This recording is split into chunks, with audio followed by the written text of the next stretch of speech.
The moment Lena Hart's water broke in the cardiac wing of Mercy General, her carefully constructed lie shattered with it. For 7 months, she'd hidden her pregnancy beneath oversized scrubs, planning her escape from the man who could never know about their child. But as contractions ripped through her body and her coworker Sophie rushed her to labor and delivery, Lena's worst nightmare materialized. Adrian Moretti, the crime boss she'd spent months running from, walked through the door with the calm certainty of someone who'd known exactly where she was all along. Stay with me until the end, hit that like button, and comment your city so I can see how far this story reaches. The fluorescent lights of Mercy General's cardiac wing hummed their eternal song at 2:47 a.m., casting everything in that particular shade of institutional white that made even the living look half dead. Lena Hart had learned to love these quiet hours, when the chaos of the day shift faded into something manageable. Just her, the monitors, and patients who were usually too sedated or too tired to ask questions she didn't want to answer. She moved through room 412 with practiced efficiency, checking Mr. Peterson's vitals with hands that had steadied 1,000 racing hearts. Her oversized navy scrubs, 3 sizes too big and carefully selected, hung loose around her frame, hiding what 7 months of careful deception had kept secret. The fabric shifted as she reached for the blood pressure cuff, and she felt it, a tightening across her abdomen that made her pause mid-motion. Not now. Please, not now. The sensation passed after 10 seconds. Braxton Hicks, she told herself. Practice contractions. Perfectly normal at 31 weeks. Nothing to worry about. She had 9 weeks left. 9 weeks to finish her plan, to save enough money, to disappear completely before... Lena? Mr. Peterson's watery blue eyes focused on her with surprising clarity for a man who'd had a triple bypass 6 hours ago. You all right, sweetheart? You look pale. She manufactured her professional smile, the one that had gotten her through nursing school and 3 years at Mercy General, and 7 months of the most elaborate lie of her life. I'm fine, Mr. Peterson. Just a long shift. How's your pain level?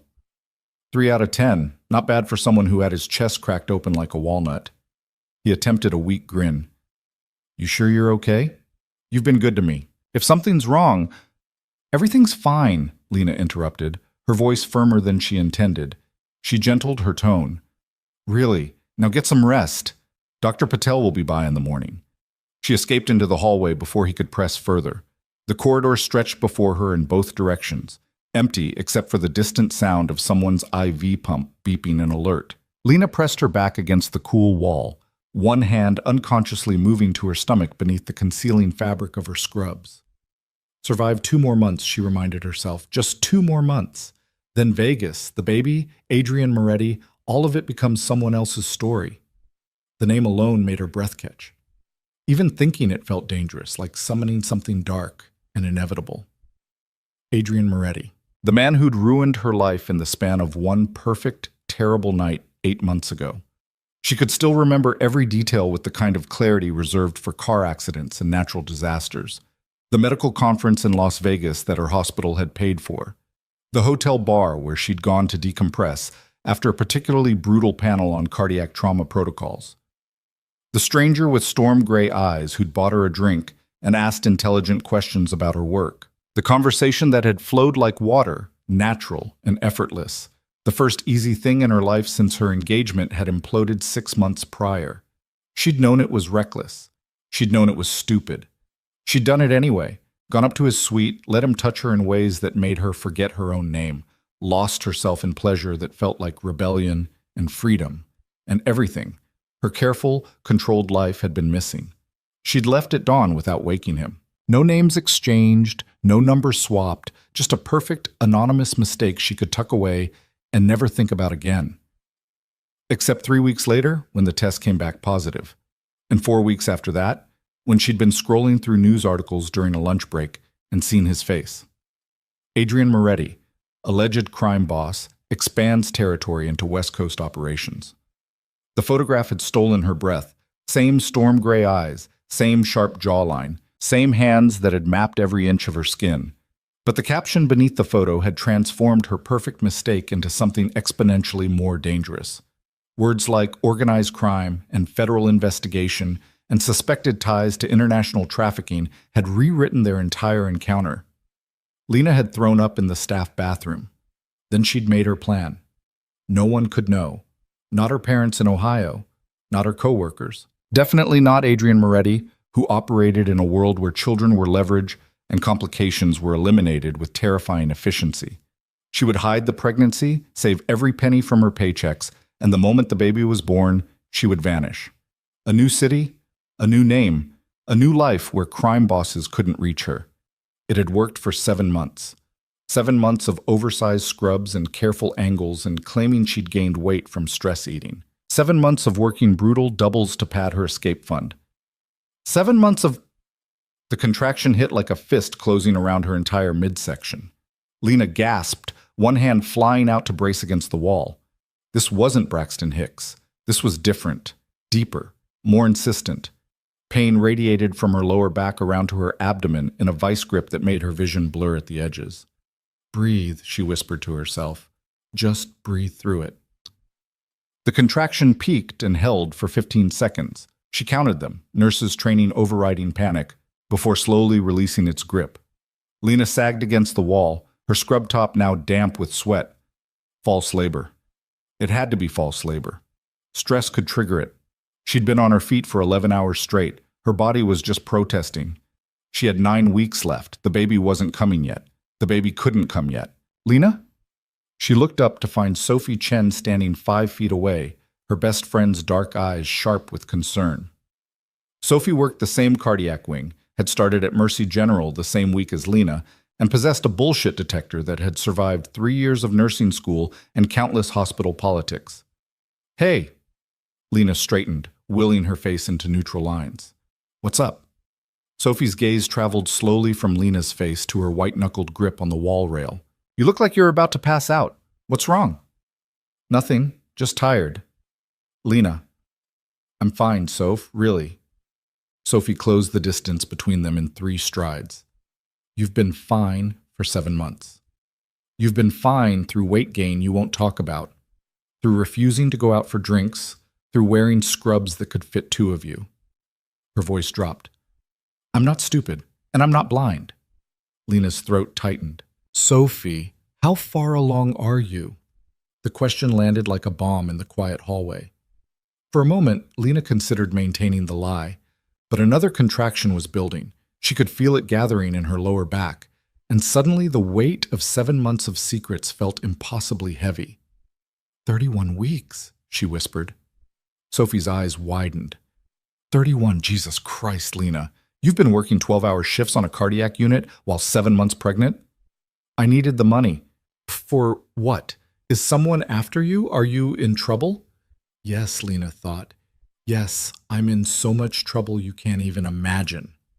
She opened her mouth to answer, but the second contraction hit with the force of a freight train. This time, Lena couldn't suppress the small sound of pain that escaped her throat. She doubled over, one hand pressed to her stomach beneath the concealing scrubs. Sophie's hand was on her shoulder immediately. Lena? Lena, talk to me. Contraction, Lena managed through gritted teeth. But it's fine, it's just false labor, stress. I'll drink some water and... Warm liquid suddenly flooded down her legs, soaking through her scrub pants in a rush that left no room for denial. Your water just broke, Sophie said, her voice shifting into the calm, clinical tone she used in emergencies. We need to get you to labor and delivery right now. No. Lena grabbed Sophie's arm, panic overriding pain. No hospitals, no paperwork. No, you're in a hospital and your baby is coming 9 weeks early. We don't have a choice. Sophie was already pulling out her phone. I'm calling for a wheelchair. Sophie, please. Desperation made Lena's voice crack. You don't understand. I can't. There are things, people. I need to leave the city first. I need to... Another contraction, stronger than the last, cut off her words. Lena felt her knees buckle. Sophie caught her, surprisingly strong for someone who barely topped 5 feet. The only place you're going is upstairs, Sophie said firmly. Everything else can wait. It can't. Lena was crying now, terror mixing with pain. The baby's father, he can't know. If there's any record, any paperwork with my name, is he dangerous? The question stopped Lena cold. Images flashed through her mind. Adrian Moretti's face in that news article. The words, suspected criminal enterprise. The calm, lethal intelligence in his eyes that should have warned her away but had instead drawn her in like a moth to flame. Yes, she whispered. Sophie's expression hardened. Then we'll use a Jane Doe admission until we figure this out. But right now your baby is coming, and if it's preterm, we need to be ready, okay? The wheelchair arrived. Sophie must have texted someone. Lena let herself be lowered into it, too overwhelmed by pain and fear to protest further. As Sophie wheeled her toward the elevators, Lena closed her eyes and tried to breathe through the mounting contractions. This isn't happening. This isn't how it was supposed to go. I had a plan. I had 2 more months. The elevator doors opened with a cheerful ding that felt wildly inappropriate. Sophie pushed her inside, jabbing the button for the 4th floor, where labor and delivery occupied the entire west wing. "Who's the father?" Sophie asked quietly as the elevator began to rise. "You don't have to tell me his name, but does he know about the baby?" "No, and he can't, ever." Lena met her friend's eyes. "Promise me, Sophie, whatever happens, you won't put his name on any paperwork. You won't try to contact him. Promise me." Sophie's jaw tightened, but she nodded. "I promise." "But Lena, if this man is as dangerous as you're implying, how did you end up pregnant with his child?" "I didn't know." The words came out flat, defeated. "When we met, I thought he was just a businessman in town for a conference. I didn't know until after—" She broke off as another contraction built. "I saw his face on the news. By then it was too late." The elevator dinged again. 4th floor. The doors slid open to reveal the bright, bustling corridor of labor and delivery. Even at 3 a.m., the unit hummed with activity. Nurses moving between rooms, monitors beeping, the occasional cry of a newborn breaking through the controlled chaos. Sophie wheeled her past the main desk, catching the eye of the charge nurse. "I need a room. Friend of mine. Water broke, contractions every 3 minutes, 31 weeks." The charge nurse, Marianne, Lena recognized her from hospital training seminars, looked down and did a double take. "Lena? Oh, honey, why didn't you tell us?" "It's complicated." Lena gripped the wheelchair arms as another wave of pain hit. "Can we skip the interrogation and just—" "Room 7 is open," Marianne interrupted, already moving. "Sophie, get her changed and on monitors. I'll page the OB on call." She paused, studying Lena's face. "Do you have a birth plan? Someone you want us to call?" "No one," Lena said quickly. "No calls, no contacts. Just me." Marianne's expression flickered, disapproval mixed with concern, but she nodded. "Your choice. Let's focus on the baby." Our room 7 was standard labor and delivery fare, monitoring equipment, a bed that could transform into various positions, pale blue walls meant to be soothing. Sophie helped Lena change into a hospital gown, her friend's hands gentle as she navigated around Lena's swollen belly. "Jesus," Sophie breathed, seeing Lena's pregnant form fully revealed for the first time. "How did you hide this?" "Practice, baggy clothes, avoiding everyone." Lena eased herself onto the bed with Sophie's help. "I got good at being invisible." "Too good." Sophie began attaching the fetal monitor, her movements efficient and practiced. "Okay, let's see what we're dealing with." The monitor beeped to life. Within seconds, the rapid flutter of a heartbeat filled the room, fast, strong, unmistakably alive. Lena felt tears prick her eyes despite everything. Her baby. Her son. The secret she'd carried for 7 months, now announcing himself to the world whether she was ready or not. "Heart rate looks good," Sophie said, adjusting the second monitor around Lena's abdomen to track contractions. 145, nice and strong. She met Lena's eyes. "You know, for someone who's been hiding a pregnancy and planning to vanish, you grew a pretty healthy baby." "I took my prenatals, stayed hydrated, ate right." Lena's voice wavered. "I wanted to keep him safe, even if I couldn't—" Another contraction cut her off. She gripped the bed rails, riding the wave of pain that seemed to stretch on forever. Sophie checked her watch. 2.5 minutes since the last one. "They're getting closer." She squeezed Lena's hand. "I'm going to check your cervix, okay? Need to see how far along you are." The exam was uncomfortable and humiliating and necessary. Sophie's face remained professionally neutral throughout, but Lena saw the flicker of concern in her eyes. 6 centimeters, Sophie announced, snapping off her gloves. You're in active labor, hun. This baby is coming tonight. Panic surged through Lena's chest. It's too early. He's only 31 weeks. He needs more time. 31 weekers do well, Sophie said firmly. We have an excellent NICU here. The on-call OB is Dr. Martinez. She's fantastic with preterm births. You're in the best possible place. I'm in the worst possible place. Lena struggled to sit up, her mind racing. Sophie, I can't be here. My name is in the system now. If anyone checks, if he finds out, who is this guy? Sophie demanded. What kind of man are you so terrified of that you'd rather give birth in hiding than risk him knowing? Lena opened her mouth to answer, but the door to room 7 opened. Dr. Martinez walked in, 50-something, graying hair pulled back in a neat bun, the kind of calm competence that came from 20 years of catching babies. All right, let's see what we have here. She washed her hands, reviewing the monitor strips. Lena Hart, 31 weeks, spontaneous rupture of membranes. How are you feeling? Terrified, Lena admitted. That's normal. Dr. Martinez smiled warmly. First baby? Yes. Any complications during the pregnancy? Gestational diabetes? High blood pressure? No, everything was normal. Lena gasped as another contraction peaked. I had prenatal care. Different clinic, paid cash. They have my records under... She stopped herself.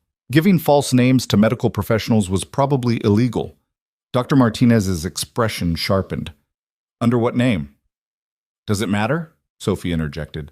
She's here now. The baby is coming. Can we focus on that? The doctor held Sophie's gaze for a long moment, then nodded. Fair enough. Let me do an exam. The next several minutes passed in a blur of clinical assessments and mounting pain. Lena tried to focus on breathing, on staying calm, on anything except the reality that her carefully constructed plan was disintegrating with each contraction. 7 centimeters, Dr. Martinez announced. Progressing quickly. We'll need to notify the NICU team. With a 31-weeker, we want pediatrics in the room at delivery. She made notes on her tablet. Lena, is there anyone you want us to call? The baby's father? Your family? No. The word came out harder than Lena intended. No one. I'm doing this alone. Dr. Martinez's expression softened. You don't have to. Whatever situation you're in, you can't help with my situation, Lena interrupted. No one can. Just help me deliver this baby safely. That's all I need. The doctor studied her for a long moment, then nodded. All right, Sophie, stay with her. I'm going to prep the team. She paused at the door. Lena, you're not the first woman to walk into this hospital with secrets, and you won't be the last. Whatever you're running from, it stops at this door. In here, you're just a mother having a baby. Understood? Lena felt her throat tighten. Thank you. After Dr. Martinez left, Sophie pulled a chair close to the bed and took Lena's hand. She's right, you know. Whatever happens, we'll handle it. You're not alone. You don't know what you're saying. Lena squeezed her friend's hand as another contraction built. The baby's father, he's not just dangerous, he's powerful. The kind of powerful that makes people disappear. If he knew about this child... She couldn't finish the sentence. The possibilities were too terrible. Then we make sure he doesn't find out, Sophie said simply. No name on the birth certificate. No father listed. Nothing that ties this baby to anyone except you. It's not that simple. People like him, they have resources, connections. If they want to find someone... Lena... Sophie's voice cut through her rising panic. Right now, the only thing that matters is getting through this delivery. Everything else, the running, the hiding, the fear, it can wait a few hours. Can you do that? Can you just focus on right now? Lena wanted to say no. Wanted to explain that focusing on right now was impossible when the future loomed like a noose tightening around her neck. But another contraction hit, and all she could do was grip Sophie's hand and breathe through the pain that was rewriting her entire body. Hours blurred together, the room grew brighter as dawn approached, the darkness outside the window gradually giving way to the gray pre-dawn light of a hospital awakening. Lena lost track of time between contractions, between checks of her cervix, between Sophie's murmured encouragements and Dr. Martinez's calm assessments. At some point, the epidural arrived. Lena had debated it during her secret prenatal appointments. She'd wanted to stay sharp, stay aware. But the pain overrode her paranoia. The anesthesiologist was gentle, the relief almost immediate. The contractions continued but became manageable, reduced to pressure instead of agony. "Better?" Sophie asked, wiping Lena's forehead with a cool cloth. "Better." Lena's voice came out drowsy. "How much longer?" "You're at 9 centimeters. Soon." "I'm not ready." "No one ever is, huh?" Sophie smiled. "But you're going to be amazing. I know it." Lena closed her eyes, trying to find some center of calm in the chaos. Instead, her mind drifted back to that night in Vegas, to Adrian Moretti's hands on her skin, to the way he'd looked at her like she was the only person in the room worth seeing, to the dangerous, intoxicating feeling of being wanted by someone who operated outside every rule she'd ever followed. She'd Googled him obsessively after discovering his identity, read every article, every speculation about his operations. Adrian Moretti had built an empire from his family's legacy, legitimate businesses that served as fronts for less legitimate enterprises. Money laundering, protection rackets, trafficking routes that spanned 3 continents. The FBI had been investigating him for years but couldn't make anything stick. He was too careful, too insulated, too ruthlessly intelligent. And she'd let him touch her, let him inside her body, let him create the child now fighting to be born 9 weeks too early. "Lena?" Dr. Martinez's voice pulled her back to the present. "You're at 10 centimeters. It's time to push." Terror and relief flooded through her in equal measure. "Now?" "Now." The doctor positioned herself at the foot of the bed. "Sophie, support her shoulders. Lena, when the next contraction comes, I need you to push. Long, steady pressure. Can you do that?" Lena nodded, her mouth too dry for words. The NICU team had assembled in the corner, 2 nurses and a neonatologist, ready to assess the baby the moment he arrived. Sophie moved to her side, one hand on Lena's shoulder, the other holding her hand. "You've got this," Sophie whispered. "I'm right here." The next contraction built, and Lena bore down with everything she had. The epidural dulled the pain, but she could still feel the immense pressure, the sensation of her body opening to let her son enter the world.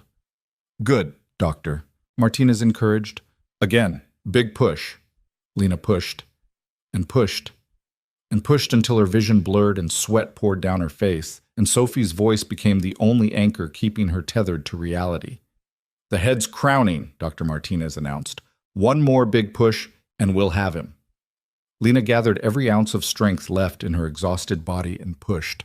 She felt the moment her son left her body, a sudden absence, a relief so profound it bordered on loss. Then a sound pierced the room, a thin, angry cry that meant alive, meant breathing, meant real. "It's a boy," Dr. Martinez said, her voice warm with satisfaction. "A beautiful boy." The NICU team swarmed immediately, whisking the baby to the warming table for assessment. Lena tried to see him through the cluster of medical professionals, catching only glimpses. Impossibly tiny limbs, a shock of dark hair, skin that looked almost translucent in the harsh lights. "Is he okay?" Her voice cracked. "Please, is he—" "Breathing on his own," the neonatologist called out. 4 pounds, 2 ounces. APGAR of 7 at 1 minute. Could be worse for 31 weeks. Relief made Lena's entire body sag against the bed. Breathing on his own. That was good. That was better than she'd dared hope. "We're going to take him to the NICU for observation," the neonatologist continued, already preparing the transport isolette.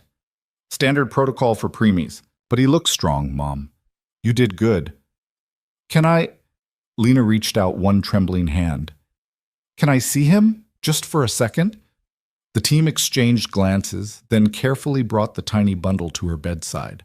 Lena's breath caught.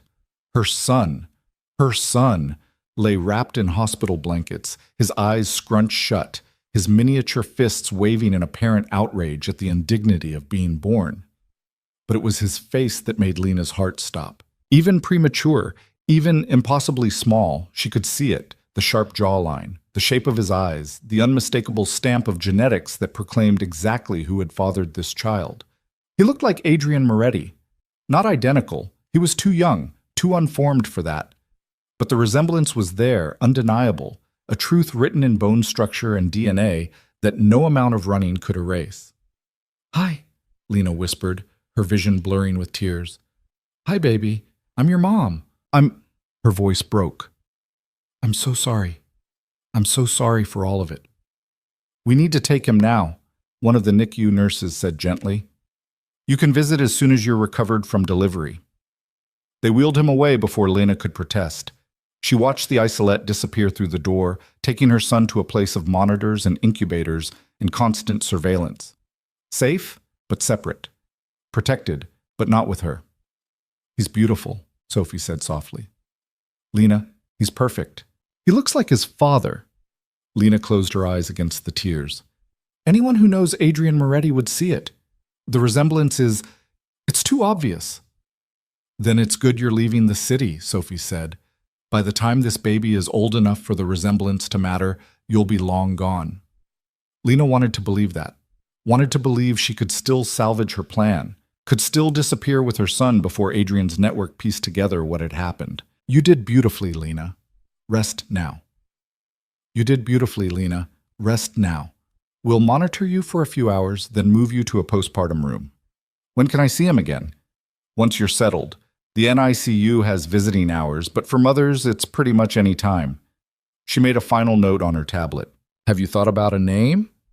Lena opened her mouth to answer, but the door to room 7 opened again. She expected another nurse.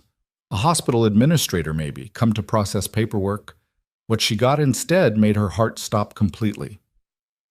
Adrian Moretti walked into the room like he owned it. He looked exactly as she remembered, 6 feet of lethal grace wrapped in an immaculately tailored charcoal suit that probably cost more than her car. Storm gray eyes swept the room in one assessing glance before settling on her face with laser focus. His dark hair was shorter than it had been in Vegas, his jaw shadowed with carefully maintained stubble. He moved with the kind of confidence that came from never, ever being told no.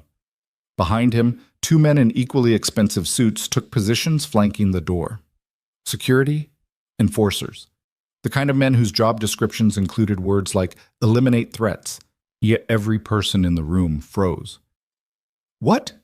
Dr. Martinez started. "Out," Adrian said quietly.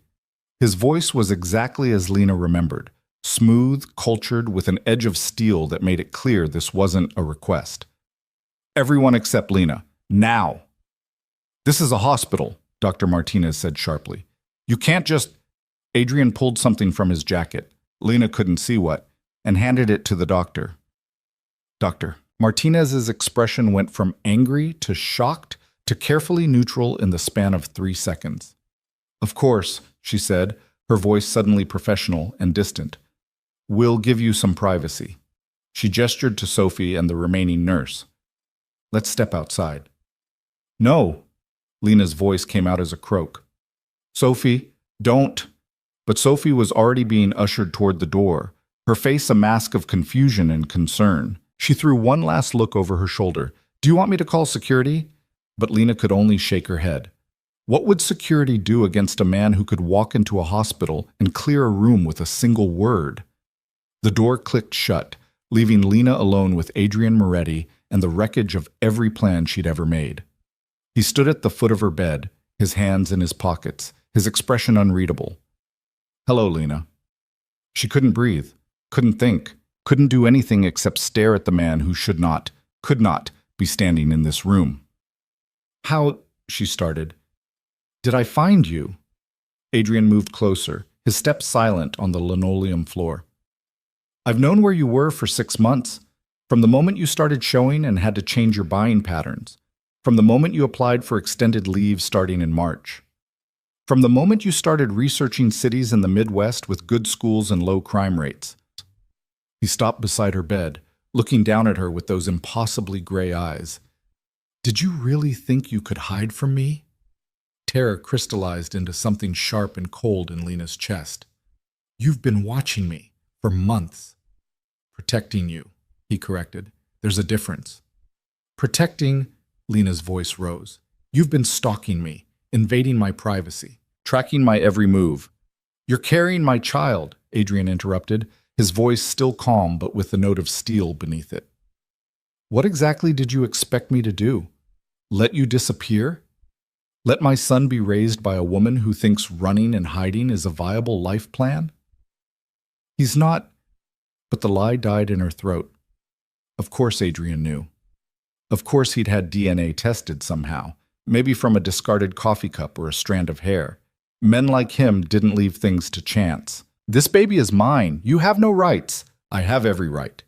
Adrian's hand moved, and suddenly he was holding a folder. He opened it, revealing papers covered in legal terminology.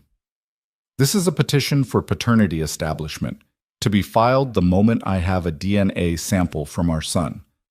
I have 3 different law firms on retainer. I have connections in family court that will ensure any custody battle goes in my favor. And I have the resources to make your life very, very difficult if you try to keep my child from me. Lena felt the room tilt.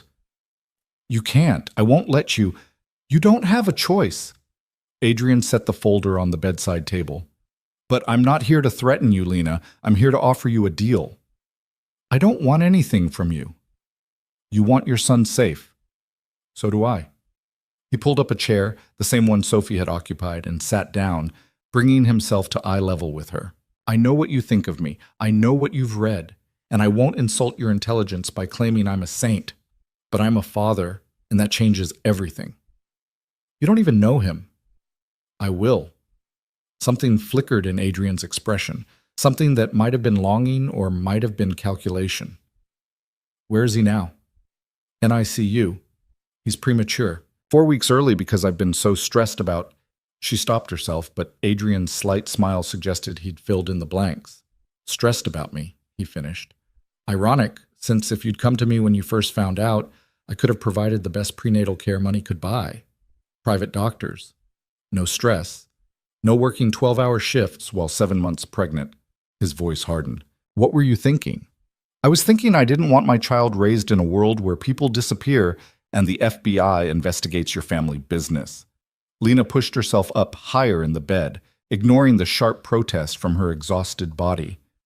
I was thinking that one night, one stupid, reckless night, shouldn't condemn my son to a life of looking over his shoulder. Adrian was quiet for a long moment. When he spoke again, his voice was softer. You're not wrong to be afraid. The life I lead isn't safe. It isn't simple. And if I could change it for our son, I would. He leaned forward. But I can't change who I am. I can only promise that anyone who threatens him will cease to exist. Anyone who tries to use him against me will regret it. And anyone who tries to take him from me, including you, Lena, will discover that there are limits to my patience. The threat was delivered so calmly, it took Lena a moment to register it. Are you threatening me? I'm promising you. Adrian's gray eyes held hers. But I'm also offering you a partnership. Not marriage. I'm not naive enough to think you'd accept that. But a co-parenting arrangement that gives our son the best of both worlds. My protection and resources. Your love and presence. A real family, even if it's not a traditional one. I don't trust you. I don't expect you to. Not yet. He stood, straightening his suit jacket. But you will, because I'm going to prove to you that I'm exactly what our son needs. He moved toward the door, then paused. I'm having you move to a private suite on the 6th floor. Better security, better amenities. The NICU team will set up visiting access for both of us. And before you protest, this isn't a request. I've already handled the paperwork. You can't just... I can! And I did! Adrian opened the door. His security detail straightened to attention. Rest, Lena. We'll talk more when you've recovered. He glanced back at her, and for just a moment his expression softened. Thank you. For keeping him safe.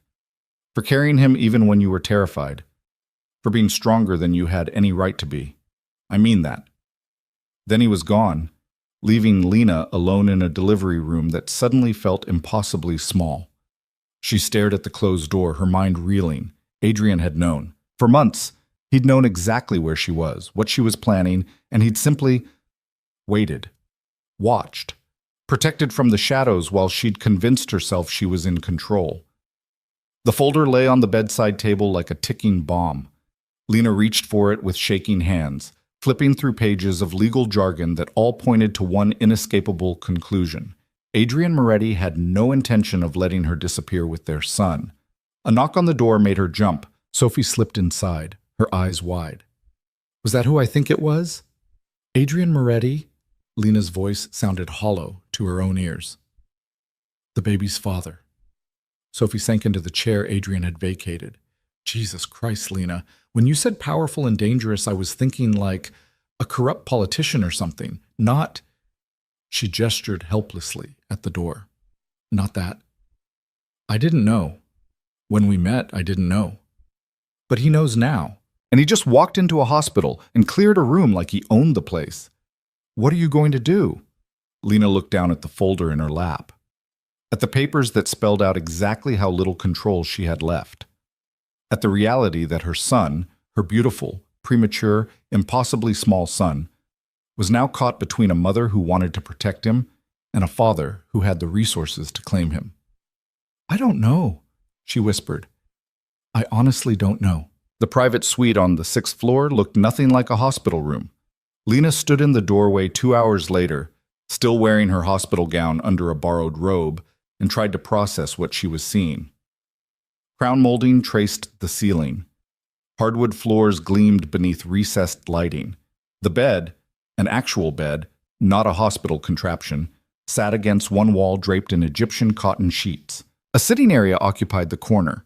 Leather couch, flat-screen television, a coffee table that probably cost more than her monthly rent. This is insane, she whispered. The nurse who'd escorted her, a young woman named Rachel with kind eyes and the kind of discretion that came from working in a wing reserved for VIP patients, smiled apologetically. Mr. Moretti was very specific about your comfort. There's a private bathroom through that door, kitchen alcove with a stocked refrigerator. And this, she gestured to a panel on the wall, controls everything, temperature, lighting, privacy screens on the windows. I don't want his money. Lena moved into the room on unsteady legs, her body still aching from delivery. I didn't ask for any of this. I understand. Rachel's tone suggested she'd had this conversation before with other reluctant guests. But you're recovering from giving birth to a premature baby. At the very least, you deserve a comfortable place to rest between NICU visits. She set a folder on the nightstand. Visiting protocols are inside. The NICU is 1 floor down. You can go whenever you're ready. After Rachel left, Lena sank onto the edge of the bed and buried her face in her hands. Everything was spinning out of control at a velocity that made her head hurt. 6 hours ago, she'd been working a cardiac shift and maintaining her carefully constructed lie. Now her son was in the NICU. Adrian Moretti knew everything, and she was sitting in what amounted to a luxury hotel room inside a hospital. Her phone buzzed. Sophie's name lit the screen. Are you okay? Where did they take you? Lena typed back with shaking fingers. 6th floor, private suite. It's like a 5-star hotel. He really did that? Jesus, do you want me to come up? No, I need to see my baby. Then I need to think. Call me if you need anything. I mean it, anything. Lena set the phone aside and opened the folder Rachel had left. Visiting protocols, medical updates, contact information for the NICU staff. And tucked at the back, a handwritten note on heavy cardstock embossed with initials she recognized. AM. The baby needs a name. I'd like to discuss it when you're ready. Adrian. She crumpled the note and threw it across the room, then immediately felt childish for the gesture. Adrian was right. Their son needed a name. She'd avoided thinking about it for months, superstitious that naming him would make the pregnancy too real, would jinx her chances of escaping.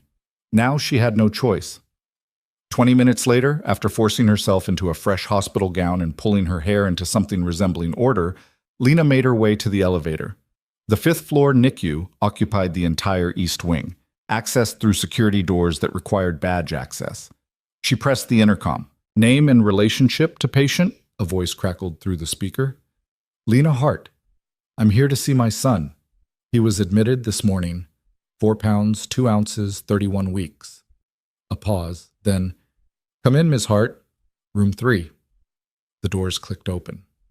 Lena stepped into a world of controlled chaos, monitors beeping in synchronized rhythm, nurses moving between isolates with quiet efficiency, the occasional cry of a baby piercing the antiseptic air. Signs everywhere reminded visitors to wash hands, to keep voices low, to respect the fragile lives fighting for strength behind plastic walls. Room 3 was a private bay, which shouldn't have surprised her. Of course, Adrian had arranged for private accommodations.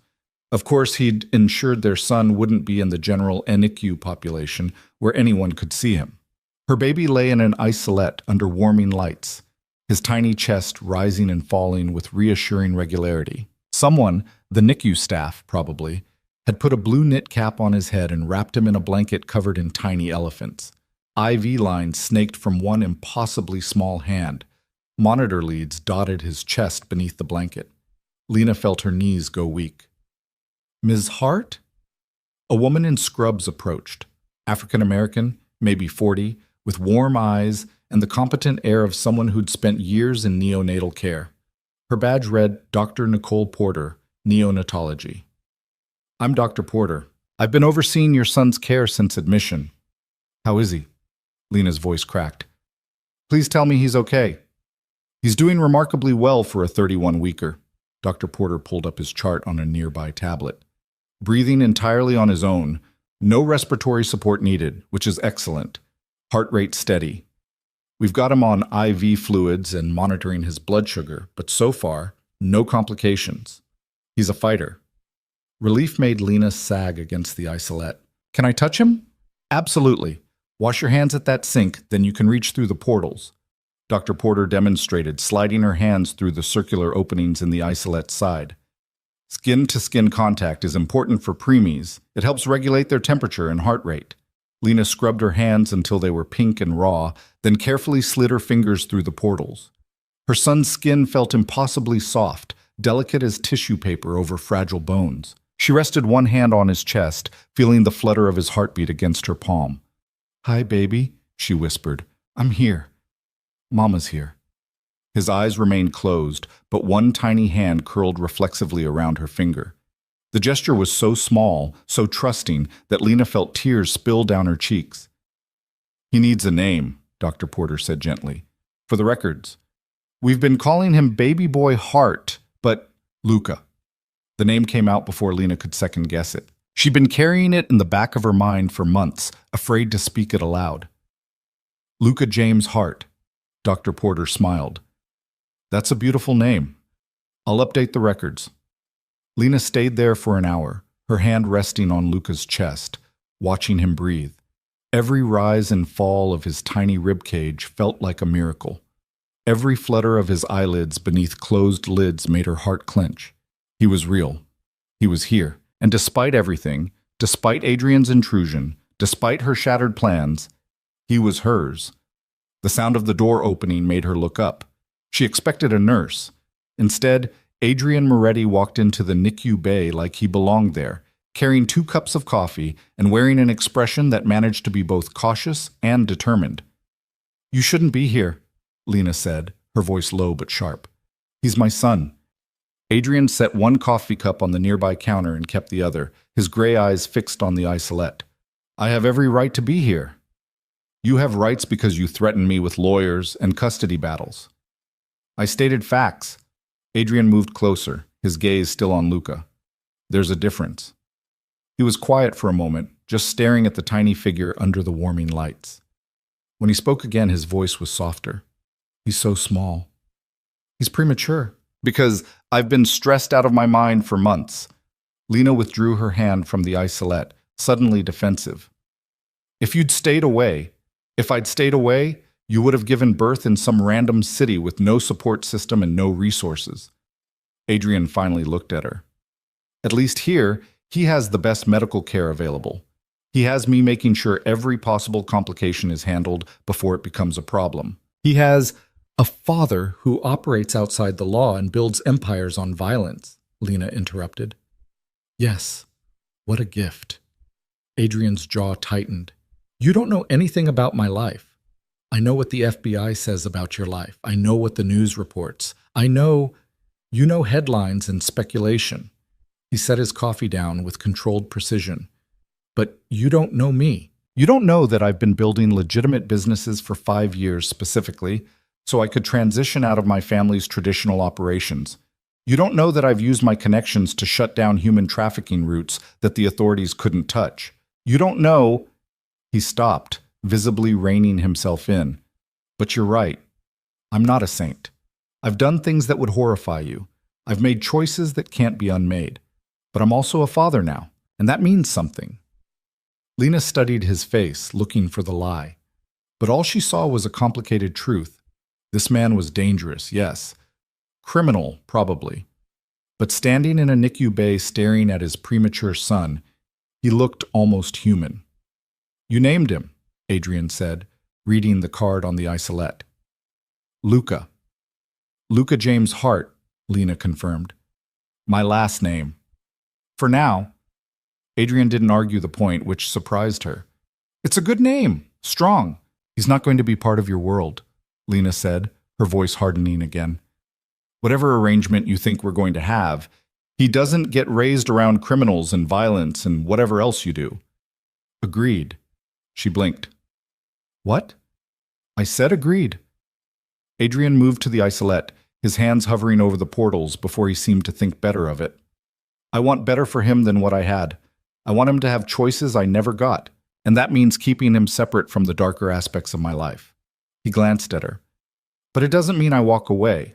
It means I protect him, provide for him, make sure he never wants for anything. Except a normal father. Define normal. Adrian's smile was bitter. The lawyer who works 80-hour weeks and misses every recital? The businessman who values profit over people? I may not be conventional, Lena, but I'll be present, I'll be engaged, and I'll move heaven and earth to keep him safe. By doing what? Stationing armed guards at his kindergarten? If necessary? Yes. Adrian's expression was utterly serious. You think I'm joking? I'm not.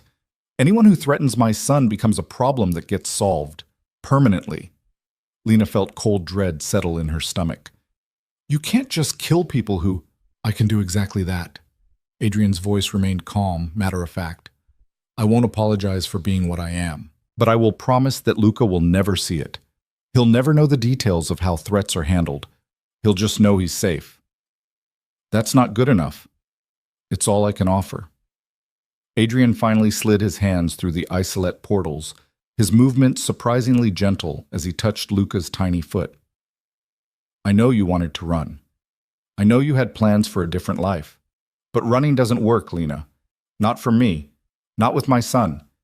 So we find another way. What way? You tell me. He looked at her over the isolette. What would make you feel safe? What would make you trust that I won't turn our son into a criminal? Lena opened her mouth to say nothing would, but stopped herself. Adrian was right. Running was no longer an option. He'd proven he could find her anywhere. And despite her fear, despite her revulsion at what he represented, she couldn't deny one truth. Luca was his son. Biology didn't lie, and the resemblance was already there in the shape of the baby's jaw, the line of his tiny nose. I want boundaries, she said finally. Clear ones. Luca lives with me. He's raised in my world. Normal schools, normal friends, normal life. You can visit, you can be part of his life.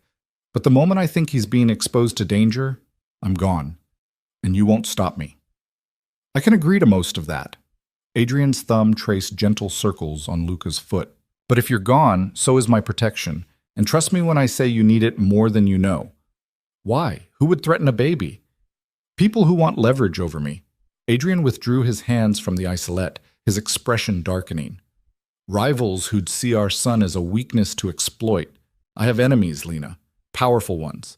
They'd kill a child without blinking if they thought it would hurt me. The casual way he said it made Lena's blood run cold. Then maybe you shouldn't be a father. Maybe the best thing you could do for Luca is walk away. Not a chance. Adrian's voice turned to steel. He's mine, and I protect what's mine. He's not property. No, he's my son. There's a difference. Adrian pulled out his phone, typed something, then showed her the screen.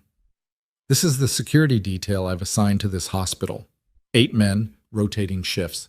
2 more monitoring the surrounding blocks. Another 3 running background checks on every staff member who comes within 10 feet of the NICU. Lena stared at the organizational chart, feeling dizzy. This is insane. This is necessary, because word is already out. Her head snapped up. What? That I have a son.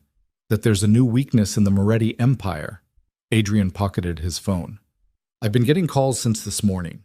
Congratulations mixed with thinly veiled threats. My rivals are circling, trying to figure out how to use this against me. I didn't ask for this. Panic was rising in Lena's chest. I didn't want any of this. We were fine before you showed up. You were hiding and hoping no one noticed you were pregnant with a crime boss's child. Adrian stepped closer. That's not fine. That's a ticking time bomb. At least now we can control the narrative. Now we can put protections in place before something goes wrong. Or we could have avoided all of it if you'd just used protection in Vegas. The words came out sharper than she intended, but Adrian didn't flinch. Fair point, but we didn't. And now we deal with the consequences. He gestured to Luca. That's not a consequence I regret. Despite everything, Lena felt her throat tighten. Because looking at her son, at their son, she couldn't regret him either. He was innocent in all of this. A tiny life caught between two worlds, neither of which was equipped to give him what he deserved. I need time, she said quietly, to think, to figure out what comes next. You have it. Adrian moved toward the door, then paused. But while you're thinking, remember this. I'm not going anywhere. I'm not walking away. And anyone who tries to hurt our son will discover exactly how ruthless I can be. He met her eyes. That includes you, Lena. If you try to run with him, I will find you. And I won't be this reasonable the second time. Then he was gone, leaving Lena alone with Luca and a terror that felt like it might consume her whole. She stood there for a long time, just watching her son breathe. Eventually, Dr. Porter came back to check vitals and gently suggested Lena get some rest. The first few days after delivery were crucial for recovery, especially after a premature birth. Lena nodded mechanically and made her way back to the sixth-floor suite. The luxury that had seemed absurd earlier now felt like a cage. Beautiful, comfortable, but still a trap she couldn't escape. Her phone buzzed. Sophie again. I'm coming up. Don't argue. 10 minutes later, Sophie arrived carrying a bag from the hospital cafeteria and a determination that reminded Lena why they'd become friends in the first place. Sophie didn't take no for an answer. She also didn't pull punches. You look like hell, Sophie announced, setting the bag on the coffee table. When's the last time you ate? I don't remember. Great, eat this. Sophie pulled out a sandwich, chips, and a bottle of orange juice. And while you're eating, you're going to tell me everything. Starting with how Adrian Moretti knew to show up at the exact moment you gave birth. Lena took the sandwich because her hands needed something to do. He's been watching me for months. He knew I was pregnant, knew where I lived, where I worked, what I was planning. And he just let you keep planning. Why not confront you earlier? I don't know. Lena took a bite of sandwich she couldn't taste. Maybe he was waiting to see what I'd do. Maybe he wanted me to think I had control. Or maybe... She stopped, a horrible thought occurring to her. Maybe he was waiting for the baby to be born so he could use legal leverage. Can't file for paternity rights on an unborn child. Sophie swore quietly. That's calculated as hell. That's who he is. Everything is calculated. Lena set the sandwich down, her appetite gone. He walked into that delivery room and cleared everyone out with a single word. He moved me to this suite without asking. He's got a private security detail on the entire hospital, and he told me that if I try to run, he'll find me and won't be reasonable the second time. Did he threaten you? Not directly, but the implication was clear. Lena looked at her friend.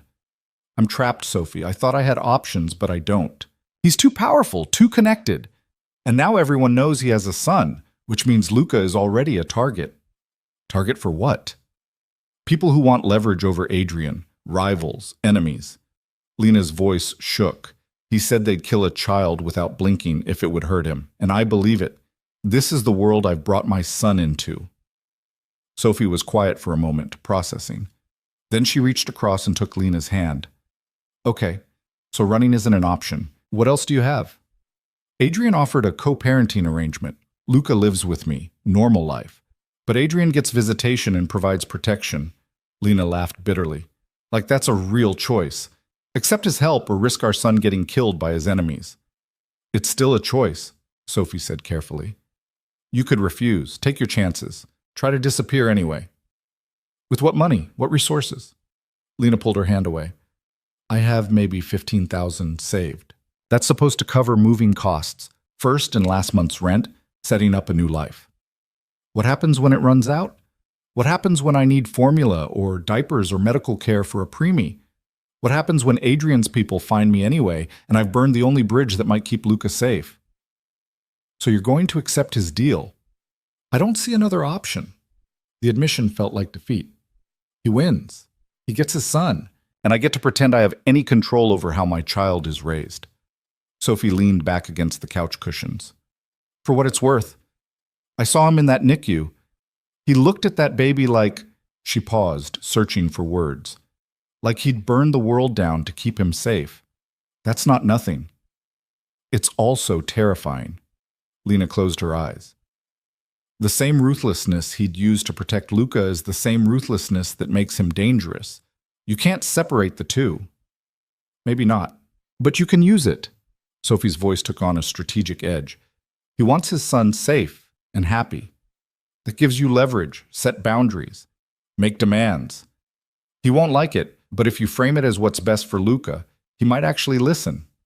Lena opened her eyes. You're saying I should negotiate with him. I'm saying you should stop seeing this as all or nothing. You can't run. You can't fight him directly. But you can establish terms that protect your role as Luca's mother and limit Adrian's influence. Sophie counted off on her fingers. No criminal activity around the baby, no introducing him to the business until he's old enough to understand and consent. Your custody is primary. Adrian gets visitation but doesn't get to override your parenting decisions. And if at any point you feel Luca is in danger because of Adrian's world, you have an exit strategy he agrees not to interfere with. He'll never agree to that last part. Then you negotiate. Maybe it's not, I can leave whenever, but if specific red lines are crossed, we revisit the arrangement. Give him something he wants, regular access to his son, a real relationship, the chance to prove he can be a good father, and in exchange, he gives you real autonomy. Lena felt something loosen in her chest. It wasn't hope exactly, but it was the first thing resembling a plan that didn't involve running scared or submitting completely. You think he'd actually negotiate? I think he's smart enough to know that forcing your compliance will backfire. Kids sense tension. If you're miserable and resentful, Luca will grow up in that atmosphere. But if Adrian can convince you to be a real partner, even a reluctant one, everyone benefits. Sophie squeezed her shoulder. You have more power than you think. Use it. After Sophie left, Lena spent the next hour pacing the suite and trying to organize her thoughts into something resembling a coherent strategy. She made a list, actual pen and paper, because putting words on a page made them feel more real. Non-negotiable terms, 1. Primary custody stays with me, 2. No criminal activity in Luca's presence, 3. All major parenting decisions require mutual agreement. 4. Regular evaluation of safety concerns, 5. Exit clause. If specific threats materialize. Possible compromises. 1. Adrian gets regular visitation, supervised initially. 2. Financial support accepted for medical/childcare needs, 3. Security detail acceptable if kept discreet. 4. Luca can know his father, but not the details of his business. She was still refining the list when someone knocked on the suite door. Lena's heart jumped into her throat. She checked the peephole and saw one of Adrian's security detail, the older one with the scar bisecting his left eyebrow. She opened the door a crack. Yes? Mr. Moretti requests your presence in the NICU, ma'am.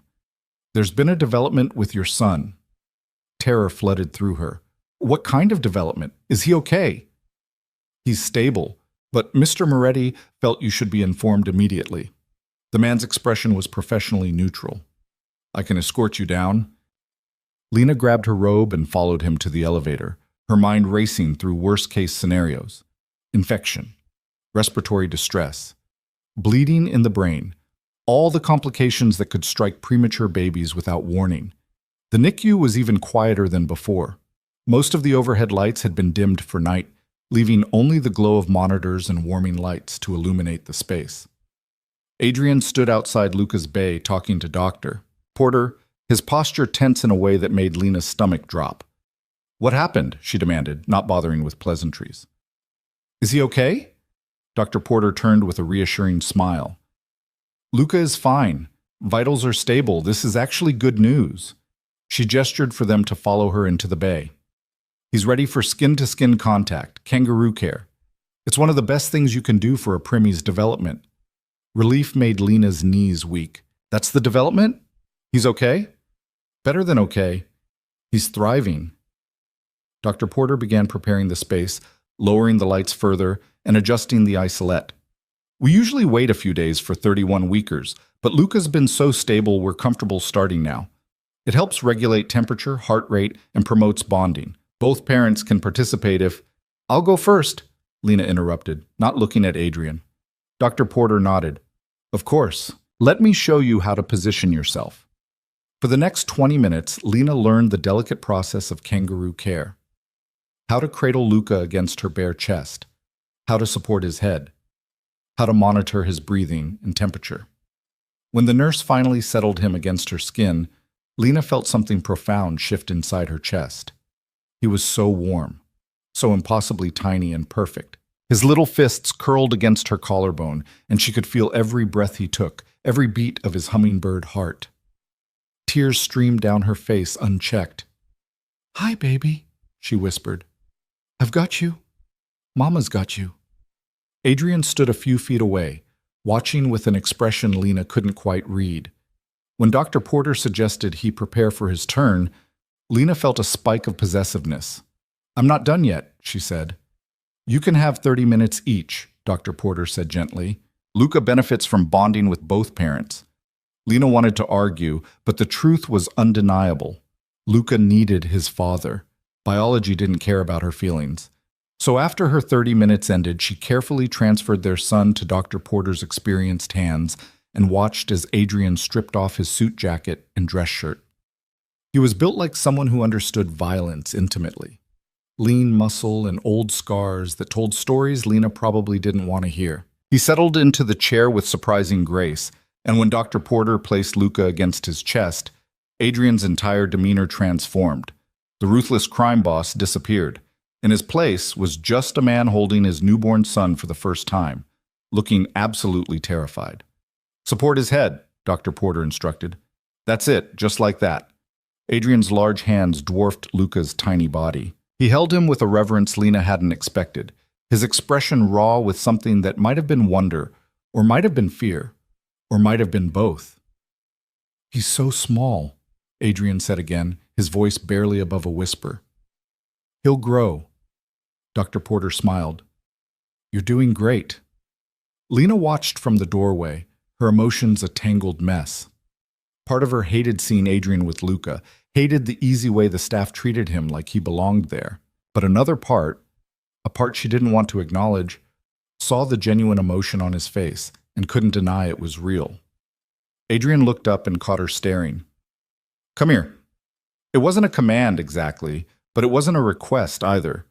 Lena found herself moving closer despite her better judgment. "Look at him," Adrian said softly. "Look at what we made." Lena looked. At Luca's tiny face peaceful against Adrian's chest, at his miniature fingers flexing against tanned skin, at the impossible miracle of their son existing at all. "I have terms," she said abruptly. "If we're going to do this, co-parent or whatever, I have terms." Adrian's gray eyes fixed on her. "I'm listening." "Primary custody stays with me. No criminal activity anywhere near Luca. All major decisions get made together. And if I ever think he's in danger because of your world, I want an exit strategy you won't interfere with. Some of those are reasonable, some aren't. That's my starting position." Adrian studied her for a long moment. "You've been talking to your friend, the nurse. Sophie has good sense." "She does, which is why she probably told you that forcing compliance will backfire." Adrian looked back down at Luca. "I don't want a prisoner, Lena. I want a partner. Someone who chooses to be part of my son's life instead of being coerced into it." "Then agree to my terms." "I'll agree to most of them. Primary custody with you? Yes." "No criminal activity around Luca?" "Yes." Major decisions made together? Absolutely. His voice hardened. But I won't agree to let you leave if you decide things are too dangerous, because my protection is the only thing keeping both of you alive. Remove that, and you become targets without defense. So I'm supposed to just trust you? Eventually, yes. Adrian shifted carefully, supporting Luca's head as the baby made a small sound. But I understand that's asking a lot. So here's my counteroffer. We establish specific safety benchmarks. If those benchmarks are violated, if Luca or you are directly threatened because of my business, we relocate to a secure property where you maintain custody, but have access to better protection. Not running, not hiding, just a tactical repositioning that keeps you both safe while maintaining our co-parenting arrangement. Lena turned the idea over in her mind. It wasn't what she wanted, but it was better than being completely trapped. What kind of secure property? I own a compound upstate. 30 acres, private security, completely off the grid if needed. You'd have your own wing, complete autonomy within the property. Luca could grow up with space to run and play, with guards who'd die before letting anyone harm him. That sounds like a prison. It's a fortress. There's a difference. Adrian met her eyes. But it's only if things escalate. If we can maintain a normal life here in the city, that's preferable. I want Luca to have friends and school and everything a regular kid has. I just want him to have it safely. And you think you can guarantee that? I know I can. Adrian's voice carried absolute certainty. Because anyone who threatens my son will cease to exist. Quickly, quietly, and permanently. The casual mention of murder should have horrified Lena. Instead, she found herself thinking about Luca, about the tiny, vulnerable life currently sleeping against his father's chest, and understanding on a visceral level that she would do anything to protect him too. Maybe not murder, but anything within her power. I need time, she said finally, to think about all of this, to figure out what I can live with. You have until Luca is cleared to leave the NICU. Adrian glanced at Dr. Porter, who'd been discreetly monitoring from across the bay. How long? Depends on his progress. Could be 2 weeks, could be 4. Dr. Porter made a note on her tablet. We'll know more after the first week. 2 weeks then, Lena said. I'll give you an answer in 2 weeks. Adrian nodded slowly. That's fair. They stayed like that for another 20 minutes. Adrian holding Luca, Lena standing nearby, both of them locked in an uneasy truce built on shared biology and mutual terror. When Dr. Porter finally suggested returning Luca to the isolette, Adrian's reluctance was visible. Can I come back tomorrow? He asked. Visiting hours are flexible for parents, Dr. Porter confirmed. Just check in at the desk. After Luca was settled back under the warming lights, Adrian pulled his shirt and jacket back on with practiced efficiency. He looked at Lena, his expression guarded. I meant what I said. I want to be a real father, not just a name on legal documents. I know. Lena crossed her arms. But wanting it and being capable of it are different things. Then I'll prove I'm capable. What? Adrian moved toward the door, then paused. For what it's worth, you're going to be a good mother. I saw it tonight. The way you held him, talked to him. He's lucky to have you. The compliment caught Lena off guard. Before she could formulate a response, Adrian was gone, leaving her alone in the NICU bay with their sleeping son and questions she had no idea how to answer. The next 5 days fell into a rhythm that felt surreal in its domesticity. Lena spent her mornings in the NICU doing kangaroo care with Luca, her afternoons resting in the 6th-floor suite that no longer felt quite so much like a cage, and her evenings back in the NICU watching her son grow stronger with each passing hour. Adrian appeared twice daily like clockwork, 9 a.m. and 7 p.m., always impeccably dressed, always bringing coffee she hadn't asked for but found herself drinking anyway. They didn't talk much during those visits. The space was too small for the conversations they needed to have, and Luca provided a convenient excuse to avoid the larger questions looming over them both. But Lena couldn't help noticing the small things, the way Adrian's hands gentled automatically when he touched their son, the questions he asked Dr. Porter about developmental milestones and feeding schedules, the fact that he showed up exactly when he said he would, never late, never making excuses. On the 6th day, everything changed. Lena was in the middle of kangaroo care, Luca sleeping peacefully against her chest, when Adrian's lieutenant, the scarred one whose name she'd learned was Marcus, appeared in the doorway of the NICU bay. His expression was carefully neutral, but Lena had spent enough time around Adrian's security detail to recognize tension when she saw it. Miss Hart, Marcus said quietly. Mr. Moretti needs to speak with you. It's urgent. Lena's arms instinctively tightened around Luca. What's wrong? Is someone... Nothing's wrong with the baby, but we need to move you to a secure location within the hospital. Marcus glanced at the hallway beyond. Now please. Dr. Porter materialized at his shoulder, her professional calm firmly in place. Let me take Luca. You should go. Every maternal instinct Lena possessed screamed at her not to let go of her son, but the look on Marcus's face suggested this wasn't a request. She carefully transferred Luca to Dr. Porter's experienced hands, her heart hammering against her ribs. What's happening? She demanded, as Marcus led her toward a service elevator she'd never noticed before. Mr. Moretti will explain. Marcus pressed his thumb to a biometric scanner. The elevator doors opened immediately. Please, ma'am. The elevator descended 2 floors, then opened into what appeared to be a private conference room. Adrian stood at the head of a polished table, surrounded by 3 men Lena didn't recognize. All of them looked like they'd stepped out of the same catalog as Marcus. Expensive suits barely concealing the violence they were clearly capable of. Adrian's expression was harder than she'd ever seen it. Lena, good. We have a problem. What kind of problem? She moved into the room, acutely aware of Marcus taking up position behind her, blocking the only exit. And why did you pull me away from Luca? Because the problem involves you directly. Adrian gestured to one of the other men, Asian, maybe 30, with the kind of stillness that suggested military training.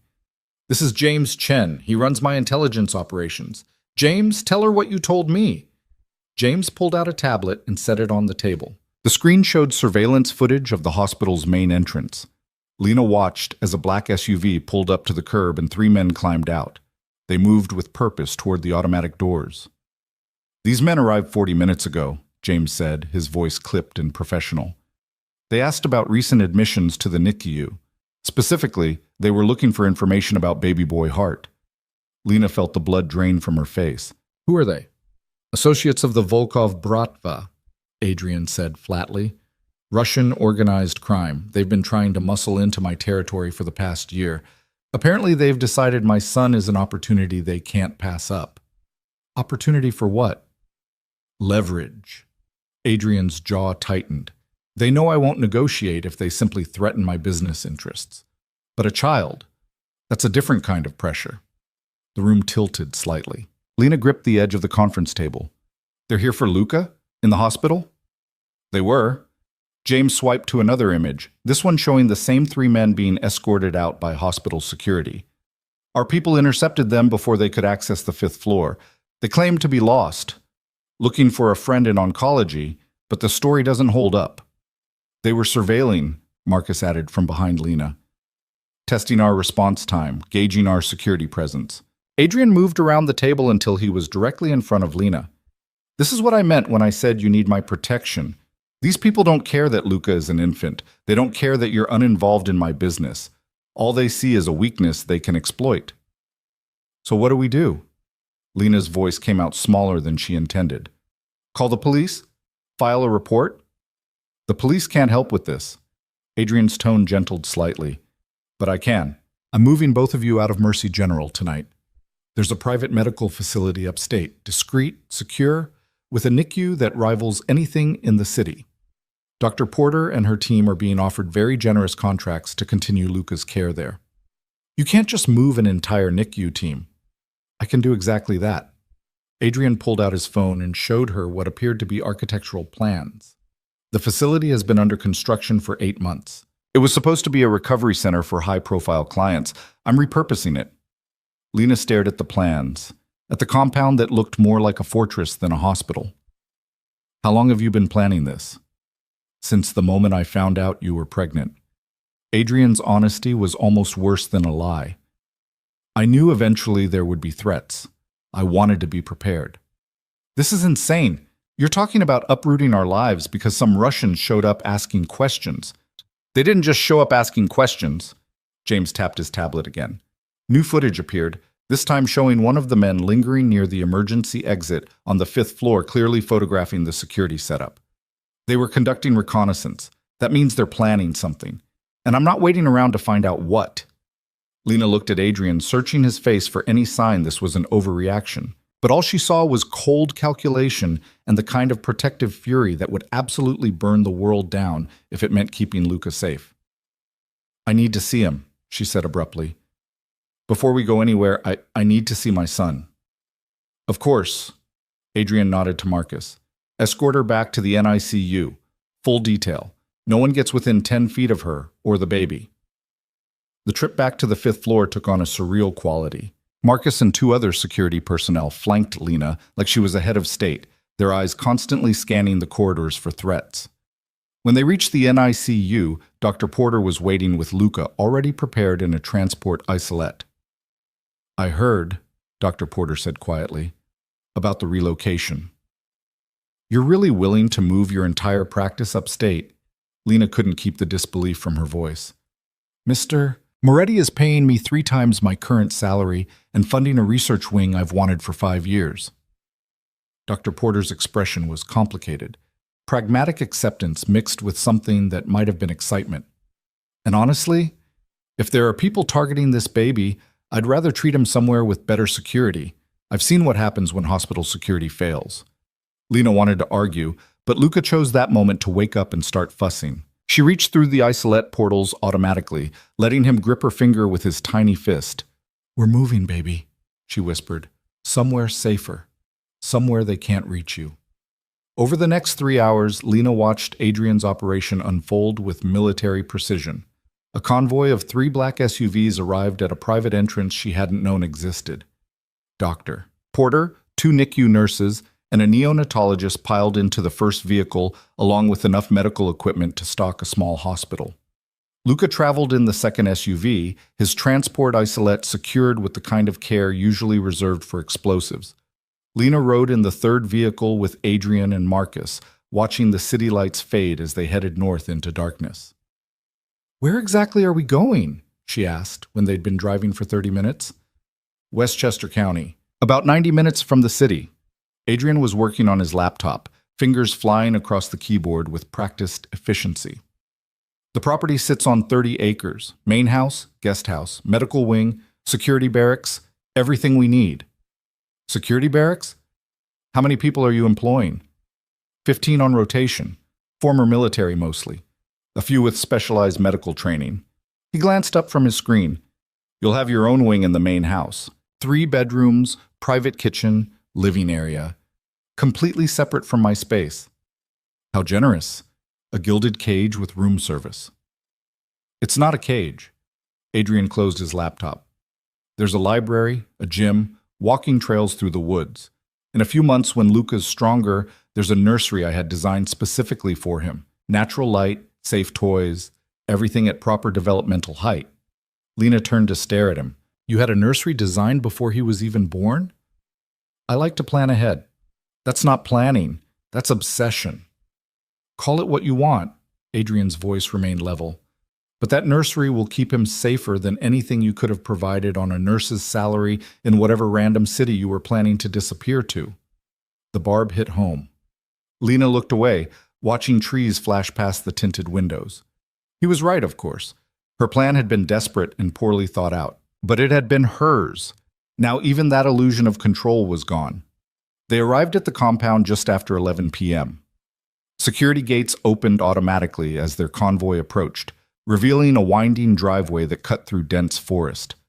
When the main house came into view, Lena felt her breath catch despite herself. It wasn't quite a mansion, but it was close.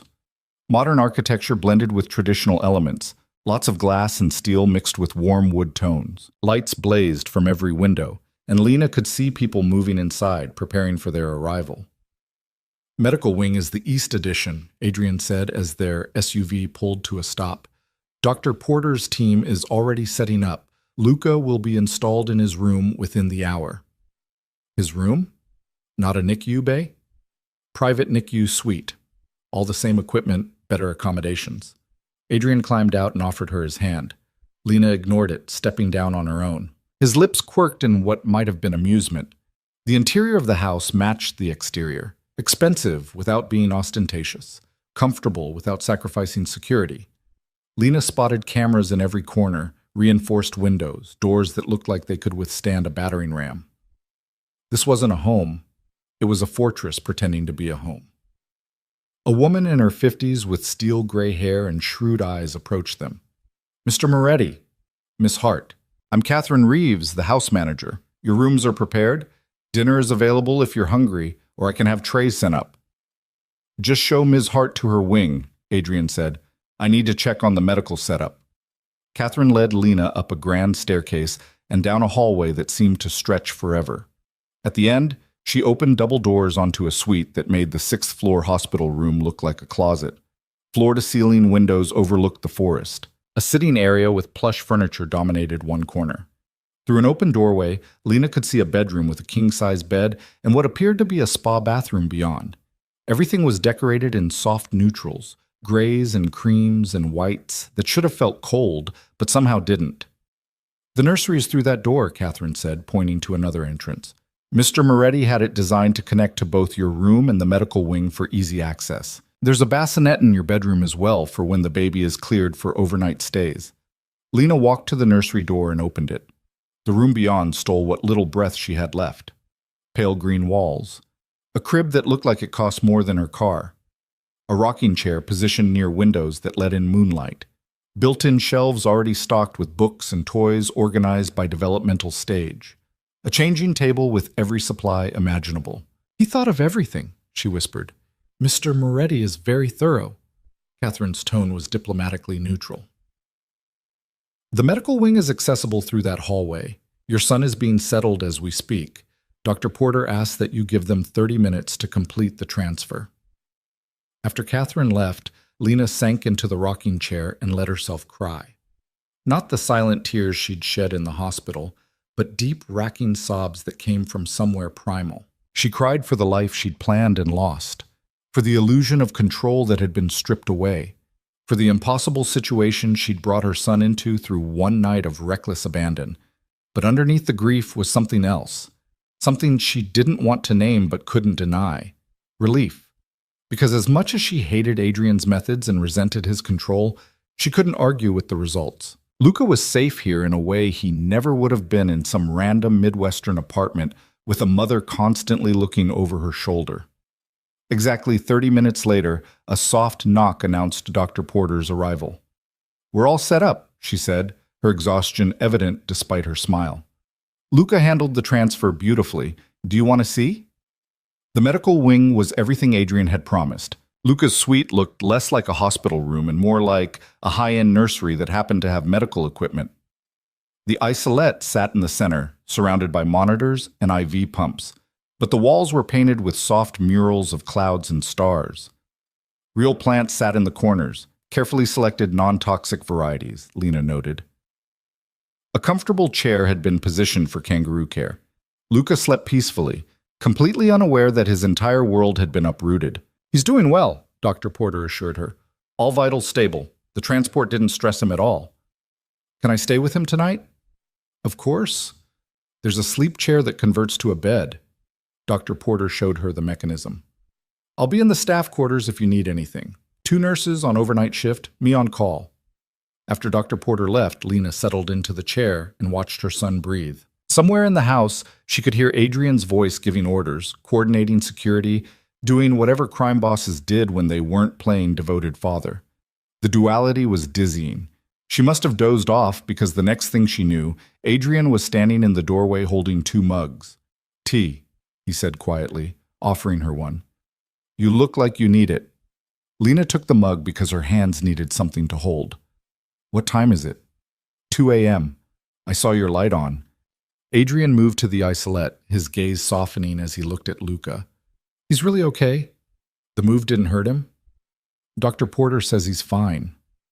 "Good." Adrian sipped his own tea, black coffee actually, Lena realized. "I know this isn't what you wanted, the compound, the isolation, all of it." "No, it's not. But it's necessary." He turned to face her. Those men at the hospital weren't bluffing. The Volkov Bratva doesn't make idle threats. If they'd gotten access to the NICU, I get it. Lena cut him off, not wanting to hear the rest of that sentence. I understand why we're here. That doesn't mean I have to like it. Fair enough. Adrian was quiet for a moment. The house manager, Catherine, she used to run a safe house for the FBI, witness protection cases mostly. She knows how to make a prison feel like a home. Is that supposed to be comforting? It's supposed to be honest. Adrian set his mug down and moved closer. I'm not going to lie to you, Lena. This situation is what it is. But I can promise that within the boundaries of keeping you both safe, I'll give you as much freedom as possible. Define as much freedom as possible. You can go anywhere on the property. You can have visitors, after they're vetted. You can order anything you want, pursue hobbies, work remotely if you choose to keep your nursing license active. He paused. What you can't do is leave without security, and you can't take Luca into the city until the threat is neutralized. How long will that take? However long it takes. Adrian's voice hardened. The Volkov situation is being handled, but these things don't resolve overnight. Lena wanted to ask what being handled meant, whether people would die, whether Adrian's hands would be the ones pulling triggers or simply giving orders that resulted in the same outcome. But she wasn't sure she wanted to know the answer. I need to call Sophie, she said instead. She's been texting. She deserves to know I'm okay. Already handled. I had Marcus inform her you'd been relocated for security reasons. She'll receive a substantial bonus for her discretion and continued friendship. Adrian must have seen Lena's expression because he added, she can visit once the initial security sweep is complete and she signs the appropriate NDAs. You're paying my best friend to stay loyal to me? I'm compensating her for the inconvenience of having her friend disappear and ensuring she has no financial incentive to discuss your location with the wrong people. Adrian's tone suggested this was perfectly reasonable. There's a difference. Lena set her tea down before she threw it at him. You can't just buy everyone. I'm not buying anyone. I'm protecting my investment. He gestured to Luca. Our son's safety is worth more than any amount of money. If that means paying your friend a consulting fee for her silence, I'll do it. If it means buying this entire hospital and relocating it to my property, I'll do that too. That's insane. That's fatherhood. Adrian moved toward the door, then paused. Get some rest. Tomorrow I'll show you the rest of the property. You should know what resources are available. After he left, Lena returned to watching Luca sleep. The baby's chest rose and fell with mechanical regularity, completely oblivious to the storm raging around him. She envied his innocence. The next morning arrived too soon. Lena woke to find herself curled in the converted sleep chair, her neck protesting the awkward angle.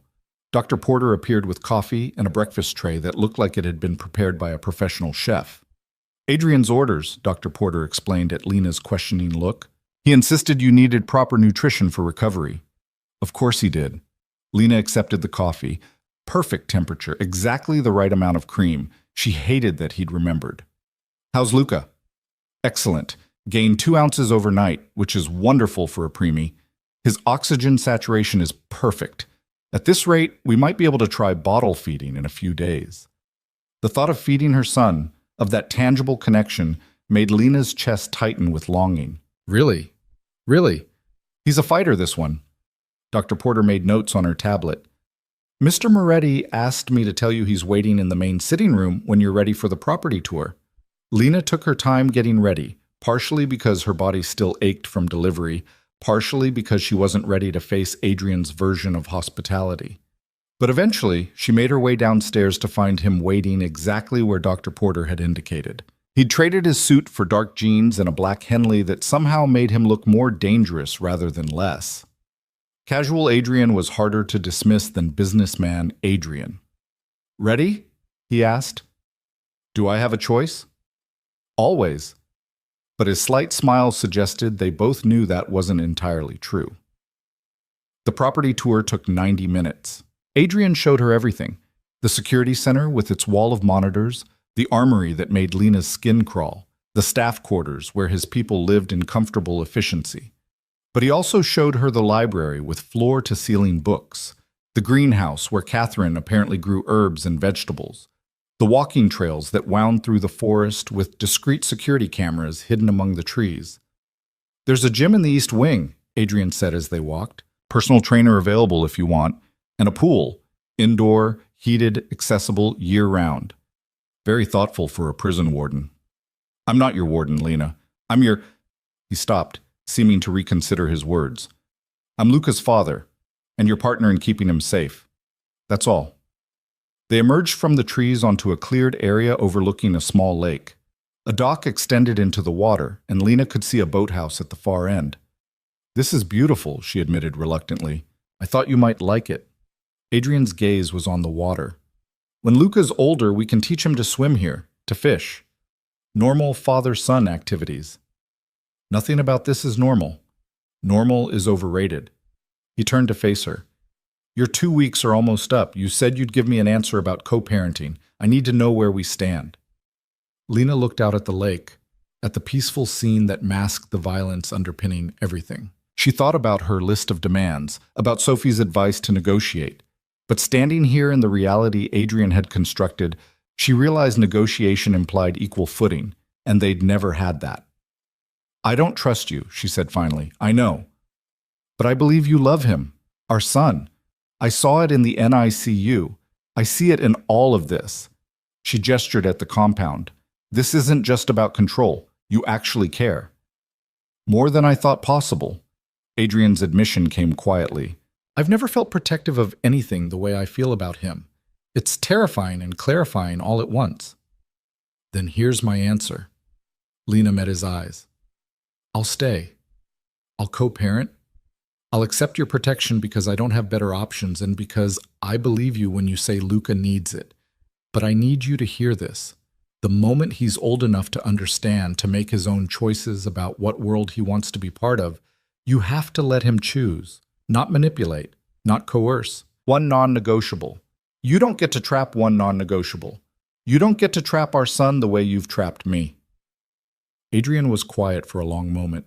When he spoke, his voice carried weight. "All right. When he's old enough, 18, legal adult, he gets a real choice. No pressure from me." He extended his hand. "Deal?" Lena looked at his offered hand, at the physical representation of the pact they were making.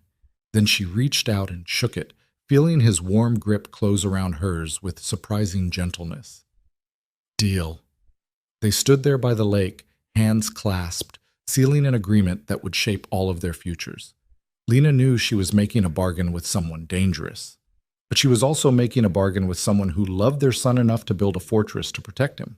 It would have to be enough. The next 2 weeks passed in a strange bubble of domesticity, punctuated by moments that reminded Lena exactly what kind of world she'd agreed to inhabit.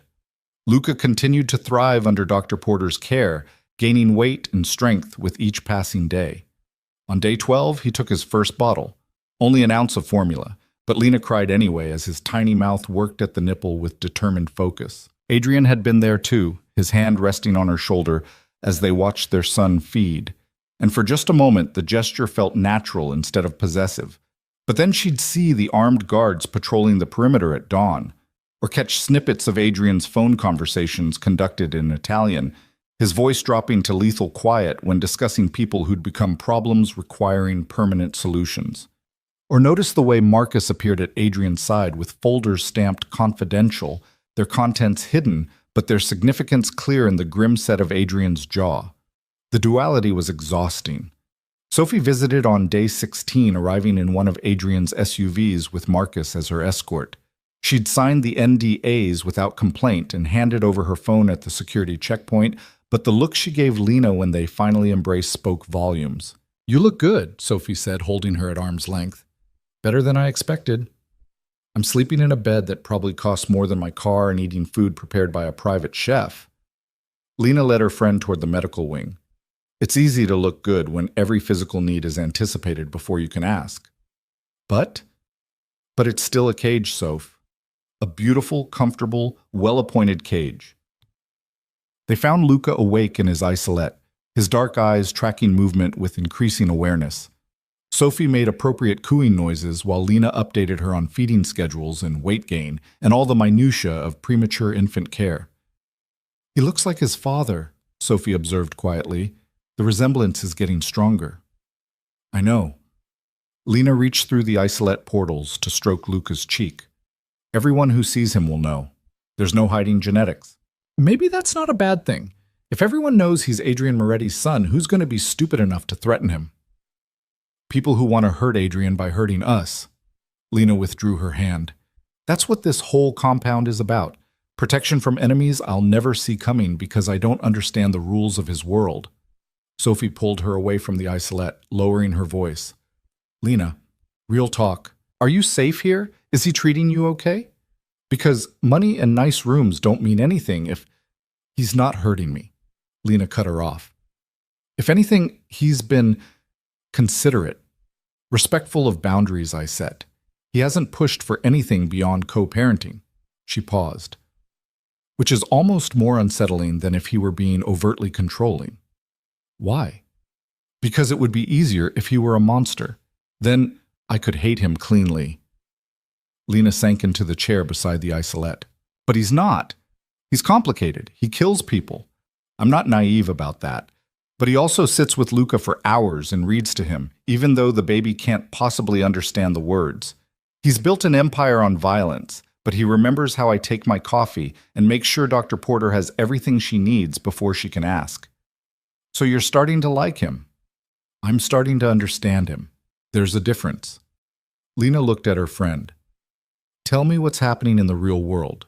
At the hospital, in the city, I feel like I've been locked away for years instead of weeks. Sophie launched into updates about hospital politics and mutual friends, and the new resident who'd already managed to insult 3 attending physicians. Normal life. The life Lena had left behind when her water broke and Adrian walked through that delivery room door. They were still talking when Adrian appeared in the doorway, his presence immediately shifting the energy in the room. Sophie. He nodded politely. I hope Marcus didn't give you trouble at the gate. Just the standard security theater. Sophie's tone was carefully neutral. Very thorough. Necessary, unfortunately. Adrian moved to the isolette, his attention immediately focusing on Luca. How's he doing today? Good, Lena answered. Dr. Porter thinks we might try 2 ounces at the next feeding. Excellent. Adrian's slight smile was genuine. I brought lunch up from the kitchen. Catherine made that pasta salad you mentioned liking. This last was directed at Sophie. You're welcome to stay. The casual hospitality would have been charming if it weren't so clearly calculated. Adrian was showing Sophie that Lena was well cared for, that the compound was comfortable, that there was nothing to worry about. It was masterful manipulation dressed as courtesy. Sophie must have recognized it too because her expression flickered with something that might have been annoyance or might have been grudging respect. Thanks, but I should head back. I'm on shift tonight. After Sophie left, with promises to visit again soon and a meaningful look that said they'd be having a longer conversation via heavily encrypted text messages, Lena found herself alone with Adrian in the medical wing.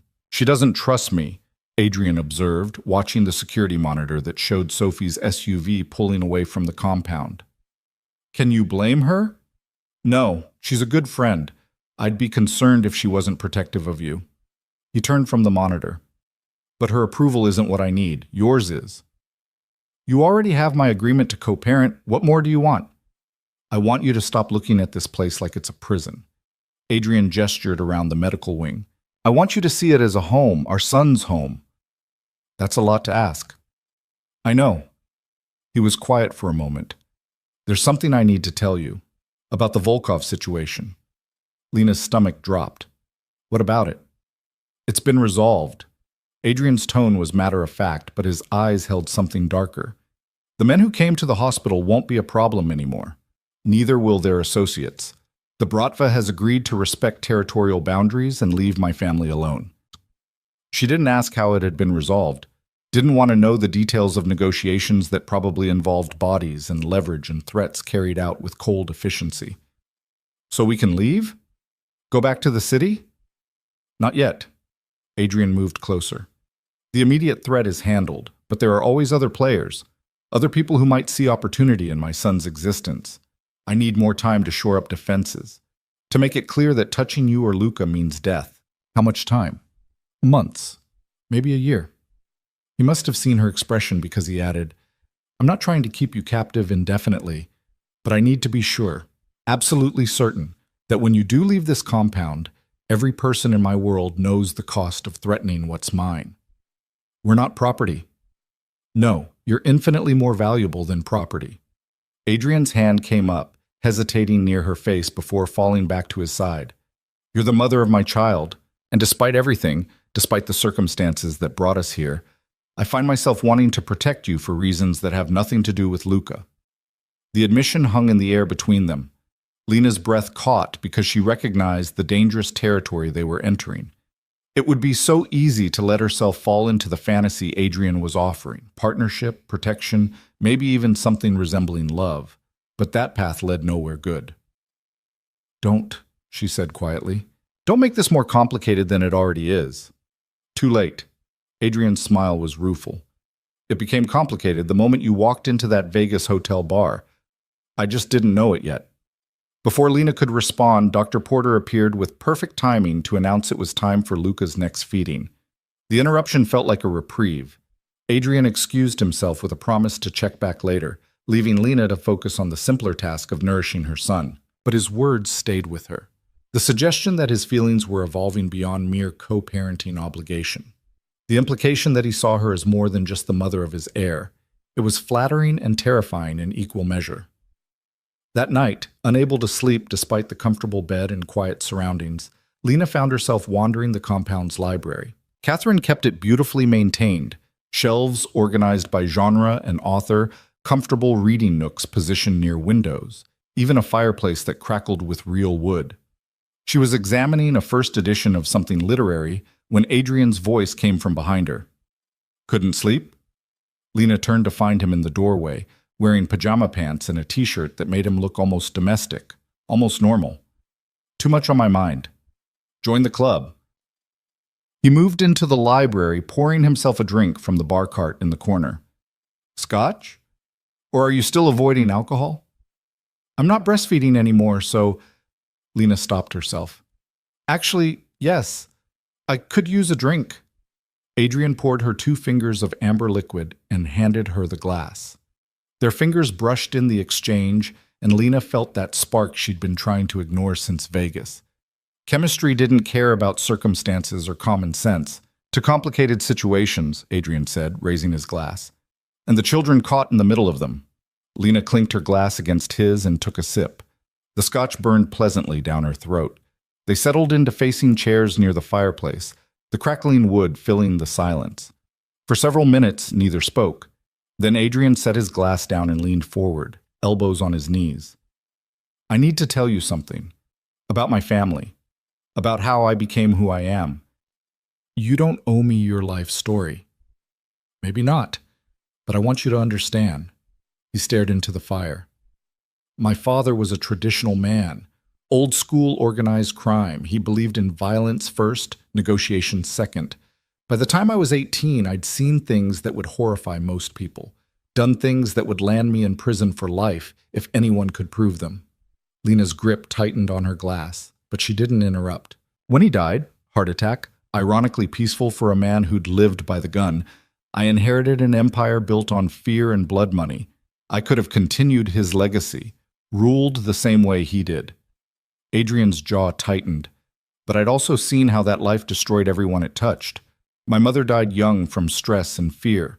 My younger sister refuses to speak to me because she can't reconcile the brother she loved with the monster I became. Why are you telling me this? Because I want you to know I'm trying to be different. The legitimate businesses I'm building aren't just fronts, they're my exit strategy. In 5 years, maybe 10, I want to be clean, completely separated from the family operations. He looked at her finally. I want that for Luca. A father who's a businessman, not a criminal. Someone he can be proud of instead of afraid of. That's a nice story. Lena's voice came out harder than she intended.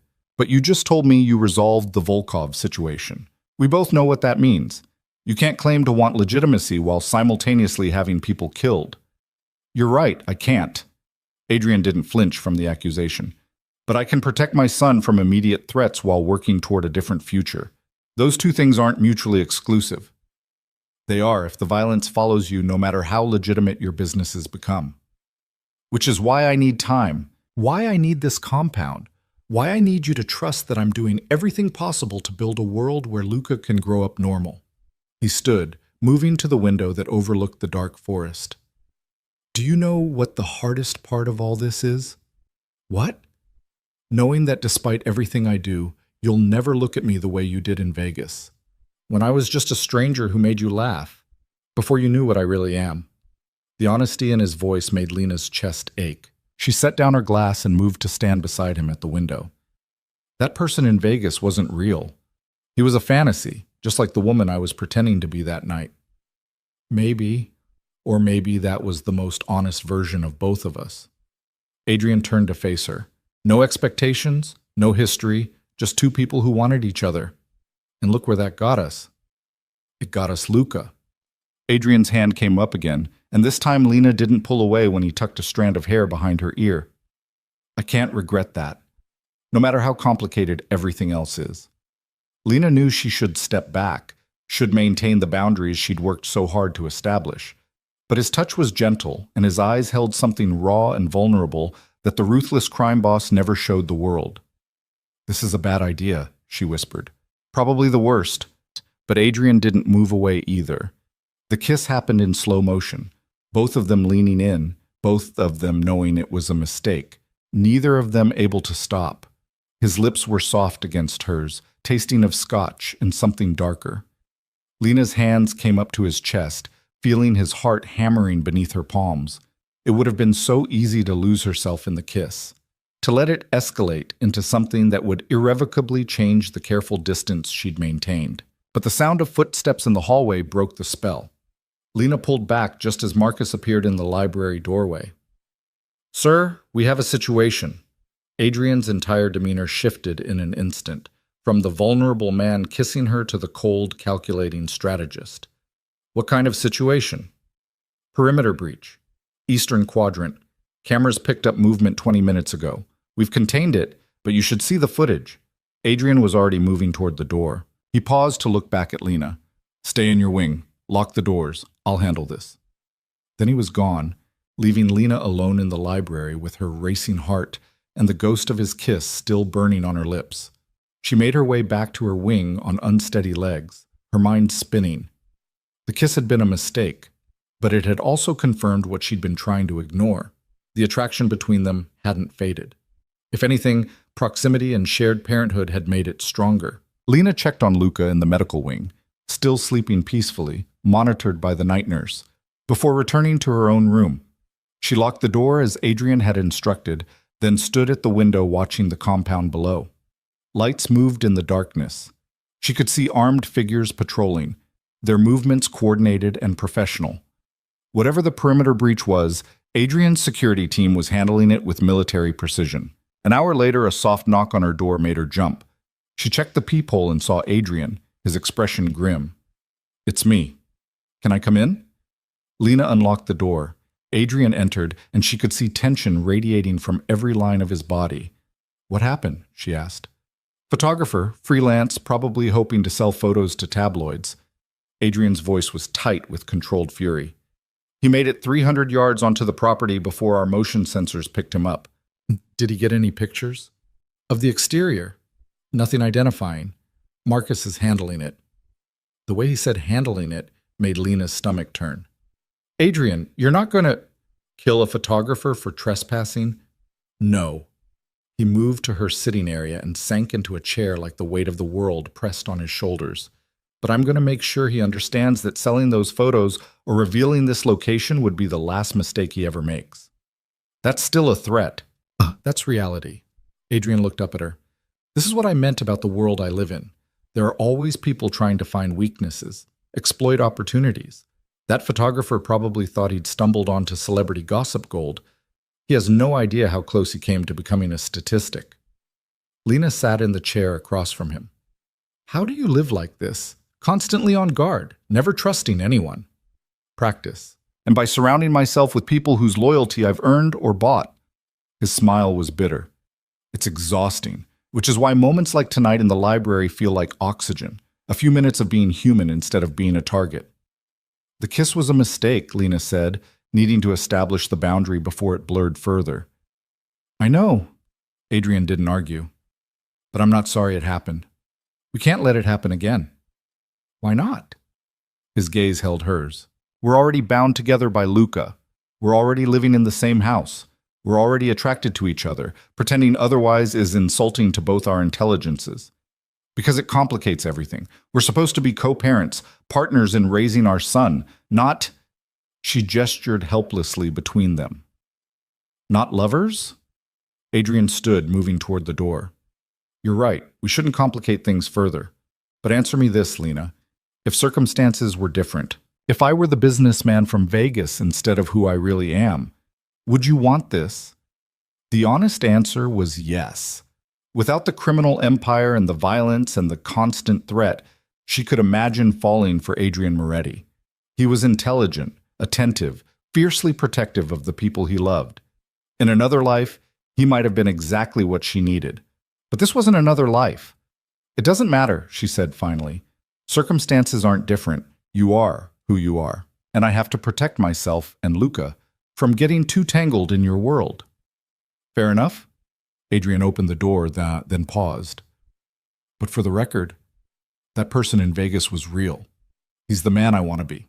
And maybe someday, if I can actually build the legitimate future I'm working toward, you'll believe that. After he left, Lena returned to her window vigil. The compound had returned to its normal state of controlled security. The photographer was probably being driven far away with threats ringing in his ears and a generous payment to ensure his silence. Just another night in Adrian Moretti's carefully controlled world. 3 days later, Dr. Porter delivered news that changed everything. Luca is ready to leave the NICU, she announced, her smile wide with genuine pleasure. He's gained enough weight, his feeding is consistent, and all his vitals are perfect. We can transition him to the nursery in your wing. Lena felt tears spring to her eyes.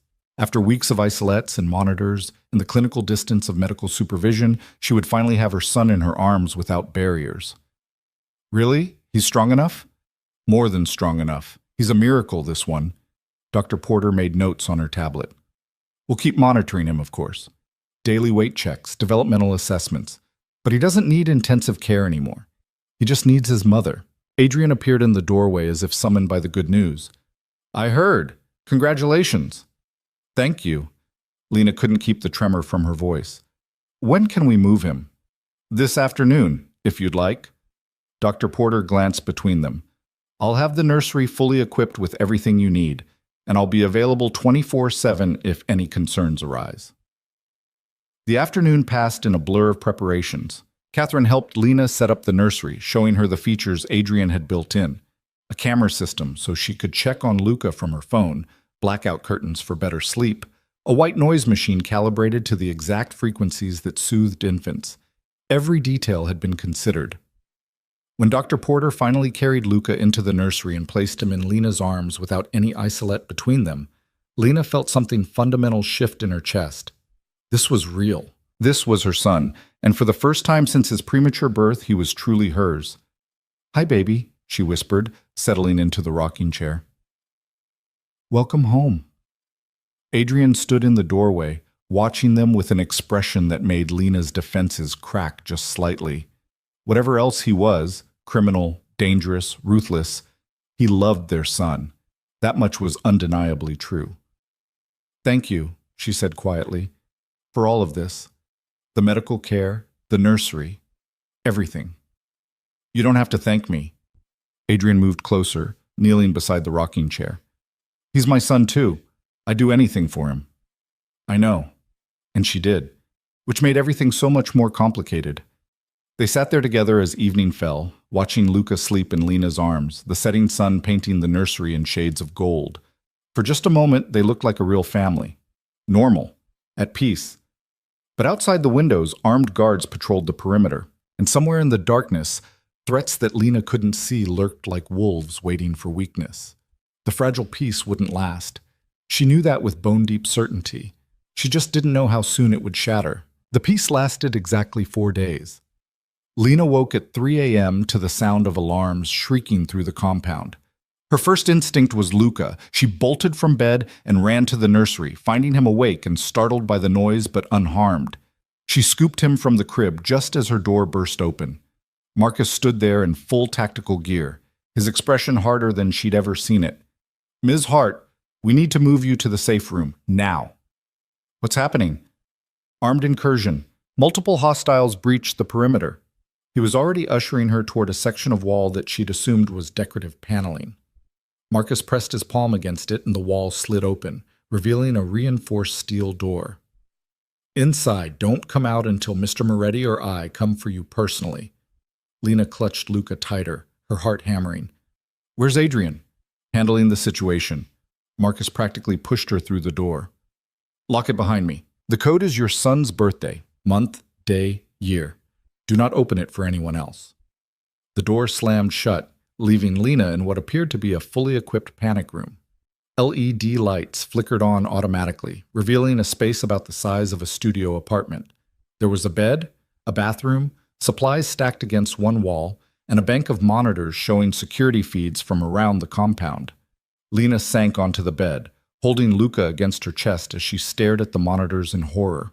The feeds showed chaos, muzzle flashes in the darkness, figures in black tactical gear swarming the grounds, Adrian's security team engaging them with coordinated precision.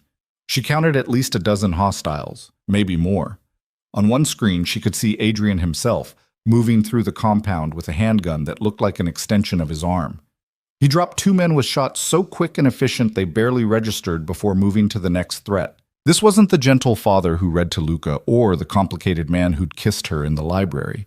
This was the crime boss who'd built an empire on violence, and watching him work was terrifying and mesmerizing in equal measure. The firefight lasted 17 minutes. Lena counted every second, her arms aching from how tightly she held Luca. Her son had started crying from the stress and unfamiliar surroundings, and she bounced him mechanically while her eyes stayed glued to the monitors. She saw Marcus take down 3 men with brutal efficiency, saw Catherine, the house manager who grew herbs and made pasta salad, emerge from a concealed position with a rifle and provide cover fire that would have made a sniper proud. Saw Adrian's entire operation reveal itself as exactly what it was, a military-grade defensive position disguised as a luxury compound. Finally, the shooting stopped. The monitors showed Adrian's team conducting a sweep of the grounds, securing unconscious or dead hostiles, checking for additional threats. Lena counted 8 bodies that weren't moving, maybe more in the areas the cameras couldn't see. 30 minutes after the alarms had first sounded, someone knocked on the safe room door in a pattern. 3 quick raps, pause, 2 more. Then Adrian's voice, rough with adrenaline and exertion. "Lena, it's me, it's over. You can open the door." Her hand shook as she entered the code. The door slid open to reveal Adrian, his shirt torn and splattered with blood that probably wasn't his own. His gray eyes immediately found Luca, scanning for injury with an intensity that bordered on desperation. "Are you hurt?" he demanded. "Either of you?" "We're fine." "Scared, but fine." Lena stepped back to let him enter. What the hell just happened? Adrian moved to the monitors, pulling up footage and rewinding. "The Volkov Bratva. They weren't as resolved as I thought. This was a coordinated assault, probably their last major play before I dismantle what's left of their operation." He pointed to one screen. "They had inside information, knew about the safe room, knew our security rotation. Someone talked." "Who?" "I'll find out." The cold certainty in his voice made Lena shiver. "But right now we need to assume there are more threats we haven't identified. The compound isn't safe anymore. Where can we go that's safer than this?" Adrian looked at her, and she saw genuine regret in his expression. "Nowhere. Which is why I'm changing tactics entirely." Over the next hour, as dawn broke over the compound and cleanup crews worked to remove the evidence of violence, Adrian laid out his plan. They sat in the safe room because it was the most secure location, with Luca sleeping fitfully in Lena's arms and the adrenaline slowly draining from both their systems. "I've been trying to protect you by hiding you," Adrian said, "but that creates a target, an unknown quantity that my enemies think they can exploit. So instead, we're going to do the opposite." "What does that mean?" "It means I'm going to make you and Luca the most visible, most protected, most untouchable members of my family. Everyone in my world, allies and enemies alike, will know exactly who you are and what touching you costs. He pulled out his phone and showed her a press release. I'm announcing that I have a son, publicly, legitimizing him as my heir and acknowledging you as his mother and someone under my permanent protection. Lena felt cold dread settle in her stomach. You're painting a target on us. I'm making the target so bright that no one will dare take a shot. Adrian's voice carried absolute conviction. Right now, you're a secret weakness. But if you're acknowledged, if every person in this city knows that harming you means war with the Moretti family and every ally I have, you become untouchable. Or we become priority targets for anyone who wants to hurt you. They're already targeting you. Tonight proved that. Adrian gestured to the monitors showing the aftermath outside. The difference is now they'll know the cost. And I'll have legal justification for the protection I'm providing. No more hiding. No more pretending you're just some random woman I'm keeping safe. You'll be Luca's mother. He paused. My partner. In every way that matters. Lena understood what he wasn't saying. This wasn't just about security. This was about claiming her publicly, making a statement that would reshape his entire world.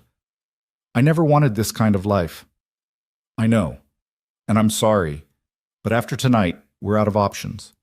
Adrian reached for Luca, and Lena let him take their son. He held the baby with infinite gentleness despite the blood still staining his shirt. I can't protect him if I'm constantly worried about hidden threats. But if everyone knows he exists, if his presence becomes an established fact rather than a rumor, I can build protection that actually works. What about my life, my career? I can't just become some crime boss's... She stopped, unsure what word to use. Partner, Adrian supplied, and you can keep your career if you want. I'll fund a private practice or a research position at a teaching hospital. Whatever you want, as long as it comes with the security necessary to keep you safe. You're asking me to give up everything?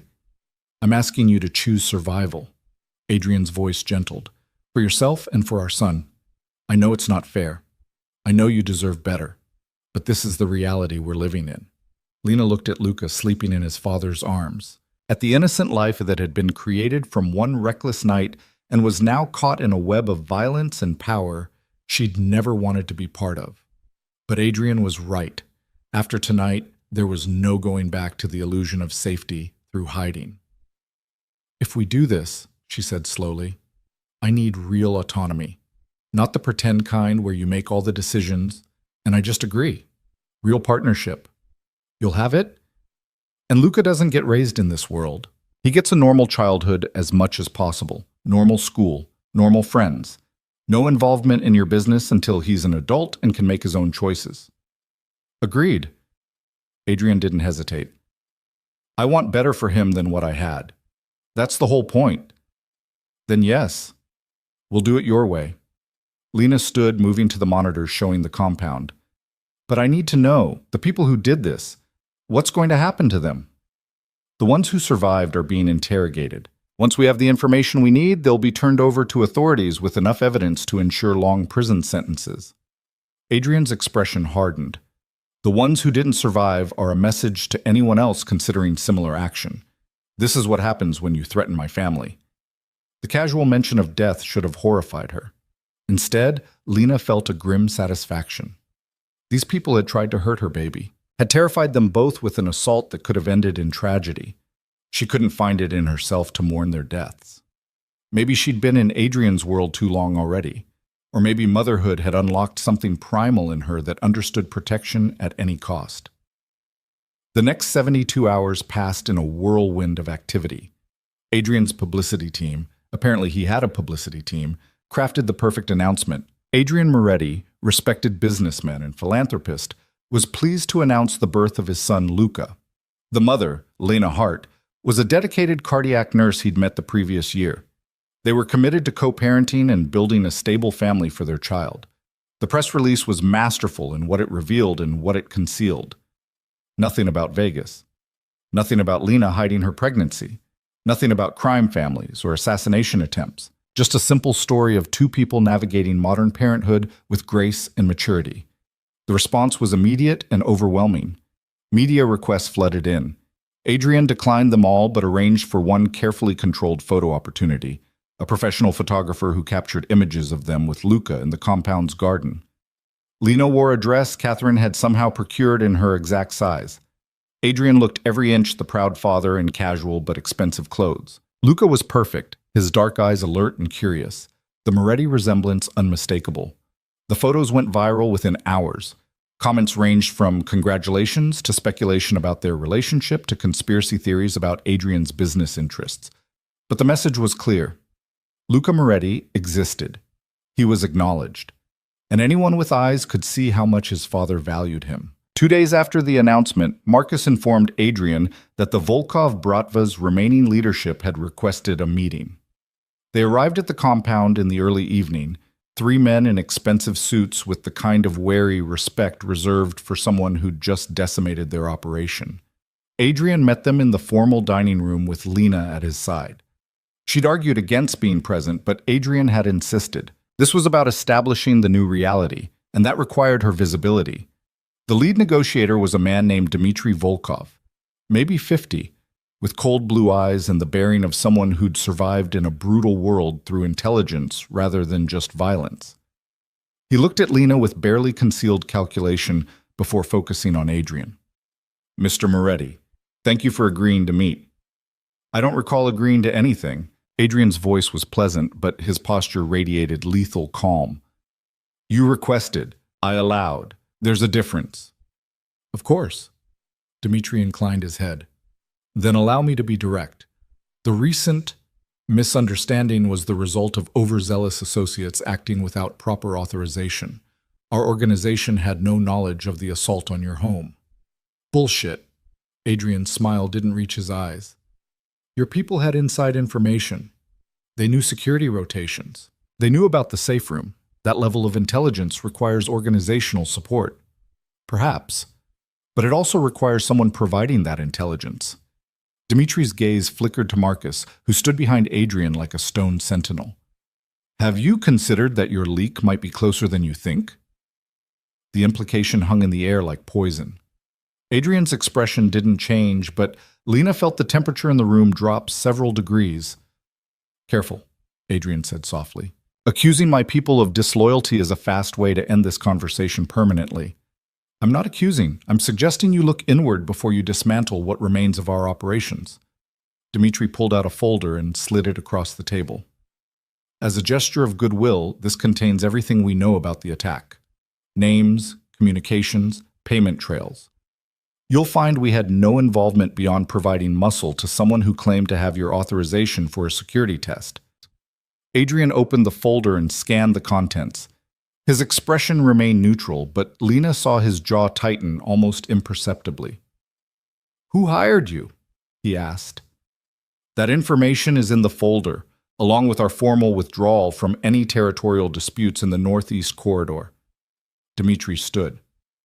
"We're not your enemy, Mr. Moretti. We never wanted to be. Someone set us both up. I suggest you find out who." After the Bratva delegation left, Adrian spread the folder's contents across the table. Lena moved closer, looking at the papers covered in names and dates and financial transactions. One name appeared repeatedly, circled in red pen by Dmitry's people. James Chen, Adrian's intelligence chief.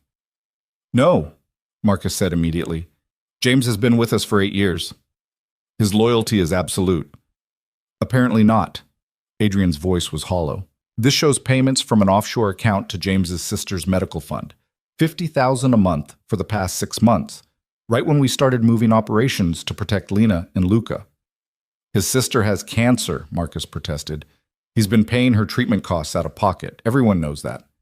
And someone offered to help with those costs in exchange for information." Adrian closed the folder. "Bring him in, quietly. I want to hear his side before we make any final decisions."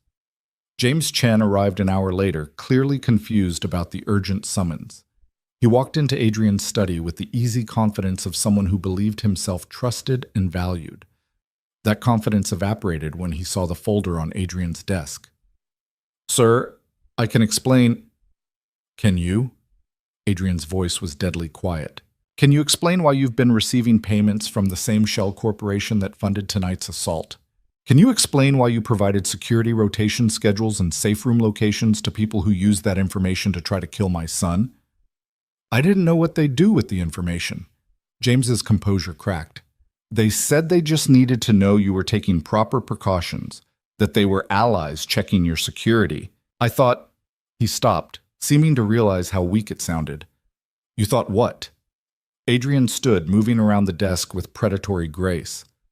That selling information about my family's safety was acceptable as long as the money went to a good cause? My sister is dying. The experimental treatments are her only chance, but they cost $200,000 she doesn't have.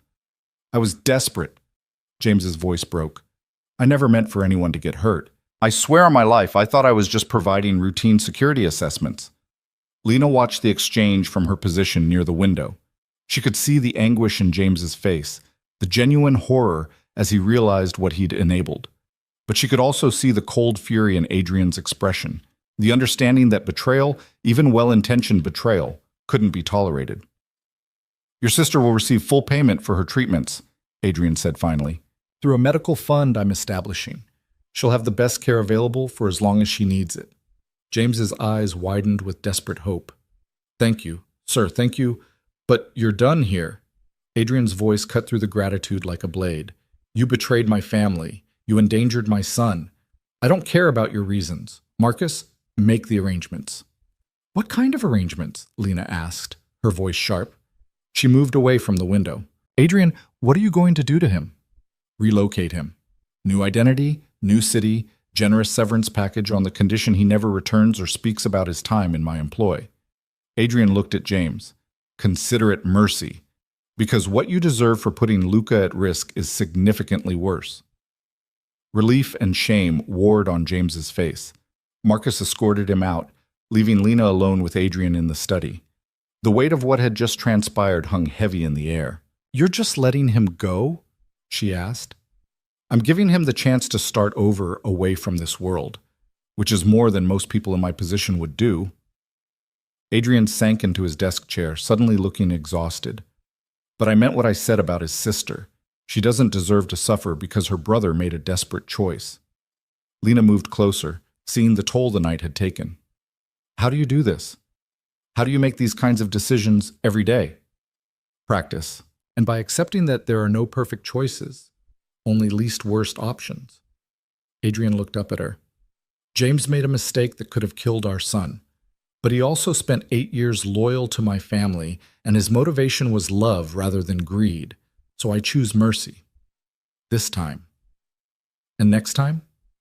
Next time I make sure the people in my inner circle have no vulnerabilities that can be exploited, no sick relatives, no gambling debts, no secrets that make them susceptible to manipulation. He stood, moving to the window she'd vacated. That's how you survive in this world. By eliminating weaknesses before they can be used against you. That sounds lonely. It is.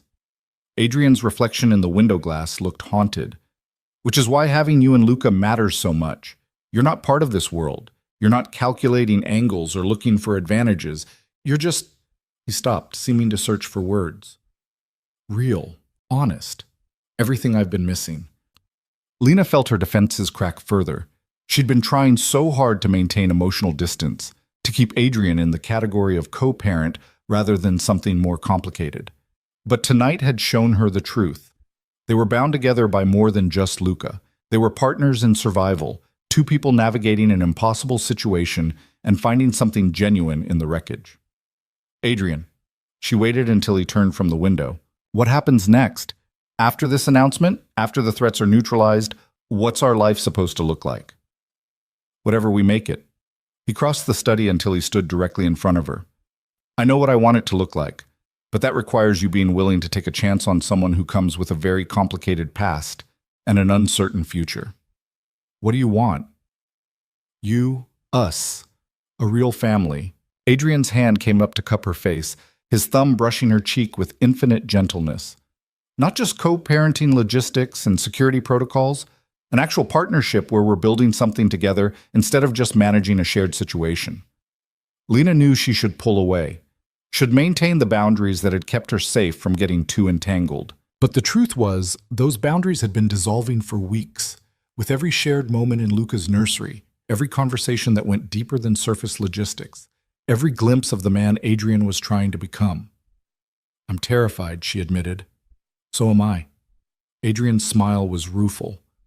I've faced armed enemies and federal investigations without breaking a sweat.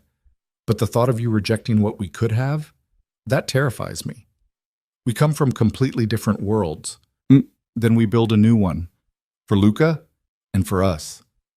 He leaned his forehead against hers. I can't promise it'll be easy. I can't promise my past won't complicate our future. But I can promise I'll spend every day trying to be worthy of the chance you're giving me. Lena closed the distance between them, kissing him with the full weight of weeks of denial and resistance finally crumbling. Adrian responded immediately, his arms coming around her with a combination of hunger and reverence that made her knees weak. When they finally broke apart, both breathing hard, Lena pressed her hand against his chest and felt his racing heart beneath her palm. "We do this my way," she said firmly. "Slow, careful, with boundaries that protect Luca if things don't work out between us. Whatever you need. And you keep working toward legitimate business. I meant what I said. I want our son to have a father he can be proud of. That means you actually following through on the exit strategy." "Already in progress." Adrian kissed her forehead. 5 years maximum. That's my timeline to be completely clean. I'll hold you to that. They stood there in the study as dawn broke over the compound. Two people who'd been brought together by chance and violence, and were choosing, against all logic and despite every obstacle, to build something real from the wreckage. 3 months later, Lena stood in the garden, watching Luca take in the world with increasingly alert eyes. At 4 months old, he was thriving, growing strong and curious under the combined attention of his parents and Dr. Porter's continued care. The compound had been rebuilt and fortified after the attack, but it no longer felt like a prison. It felt like home. Adrian appeared beside her, wrapping an arm around her waist and pressing a kiss to her temple.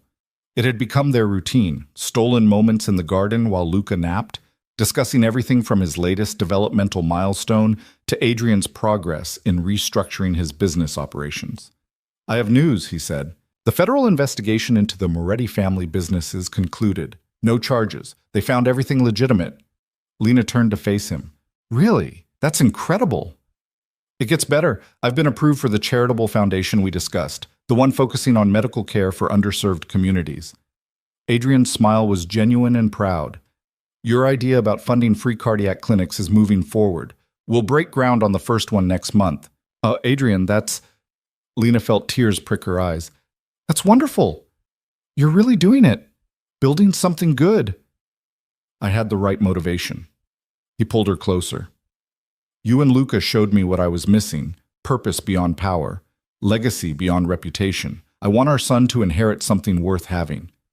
Luca chose that moment to wake up from his nap, his cry echoing through the baby monitor. They went inside together, moving through the routine that had become second nature. Adrian lifting their son from the crib, while Lena prepared a bottle, both of them settling onto the nursery's comfortable couch to feed him together.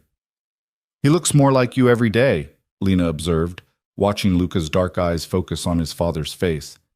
"Poor kid. He got my jawline, but your eyes. At least he stands a chance at being handsome." Adrian's voice was tender as he held the bottle for Luca. "I never thought I could have this. A family, peace, something real instead of just survival."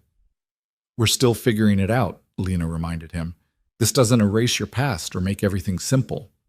"No, but it makes it worthwhile." Adrian looked at her over their son's head. "I love you. I know it's complicated and probably too soon to say it, but I do. You gave me something I didn't know I needed." Lena felt her heart skip. They'd been building toward this for months, the careful dance of two people learning to trust each other despite impossible circumstances. But hearing the words spoken aloud made it real in a way that stole her breath. "I love you too," she said quietly. "Even though you're infuriating and controlling and come with more baggage than any sane person would accept. That's the most romantic thing anyone's ever said to me." Adrian's grin was pure happiness. "You really know how to make a man feel special." They sat there as afternoon faded to evening, the three of them tangled together in the nursery that had been designed with such careful love. Outside the windows, security teams patrolled and cameras monitored, and all the machinery of protection hummed along invisibly. But inside this room, they were just a family. A year after Luca's birth, Adrian and Lena stood in front of a small gathering. Sophie, doctor, Porter, Catherine, Marcus, and a handful of other people who'd become family through proximity and shared crisis. They exchanged vows in the compound's garden under an arch of white roses, with Luca babbling happily in Sophie's arms as witness to his parents' commitment. It wasn't a traditional path to marriage, but nothing about their relationship had been traditional. For the first time as his wife, Lena. For the first time as his wife, Lena thought about the terrified woman who'd hidden her pregnancy in oversized scrubs and planned to disappear to the Midwest. That woman had been trying to protect her child through running and hiding, but she'd learned a harder truth. Sometimes protection meant standing your ground. Sometimes it meant accepting help from unlikely sources. And sometimes it meant choosing to build a life with the very person you'd spent months trying to escape from. "Ready to start forever?" Adrian murmured against her lips. "With you, always." Lena smiled, meaning it with every fiber of her being. They walked back down the aisle hand in hand, their son reaching for them with chubby baby hands, surrounded by people who'd risked everything to keep them safe. The compound that had once felt like a cage had become a fortress of love, a place where a premature baby had grown strong, where two broken people had learned to trust again, where a family had been built from the ruins of shattered plans and impossible circumstances. It wasn't the life Lena had imagined, but looking at Adrian's face, at Luca's smile, at the future stretching before them full of possibility and hard-won peace, she couldn't imagine wanting anything else. They'd survived the darkness. Now they got to live in the light they'd fought so hard to create, together.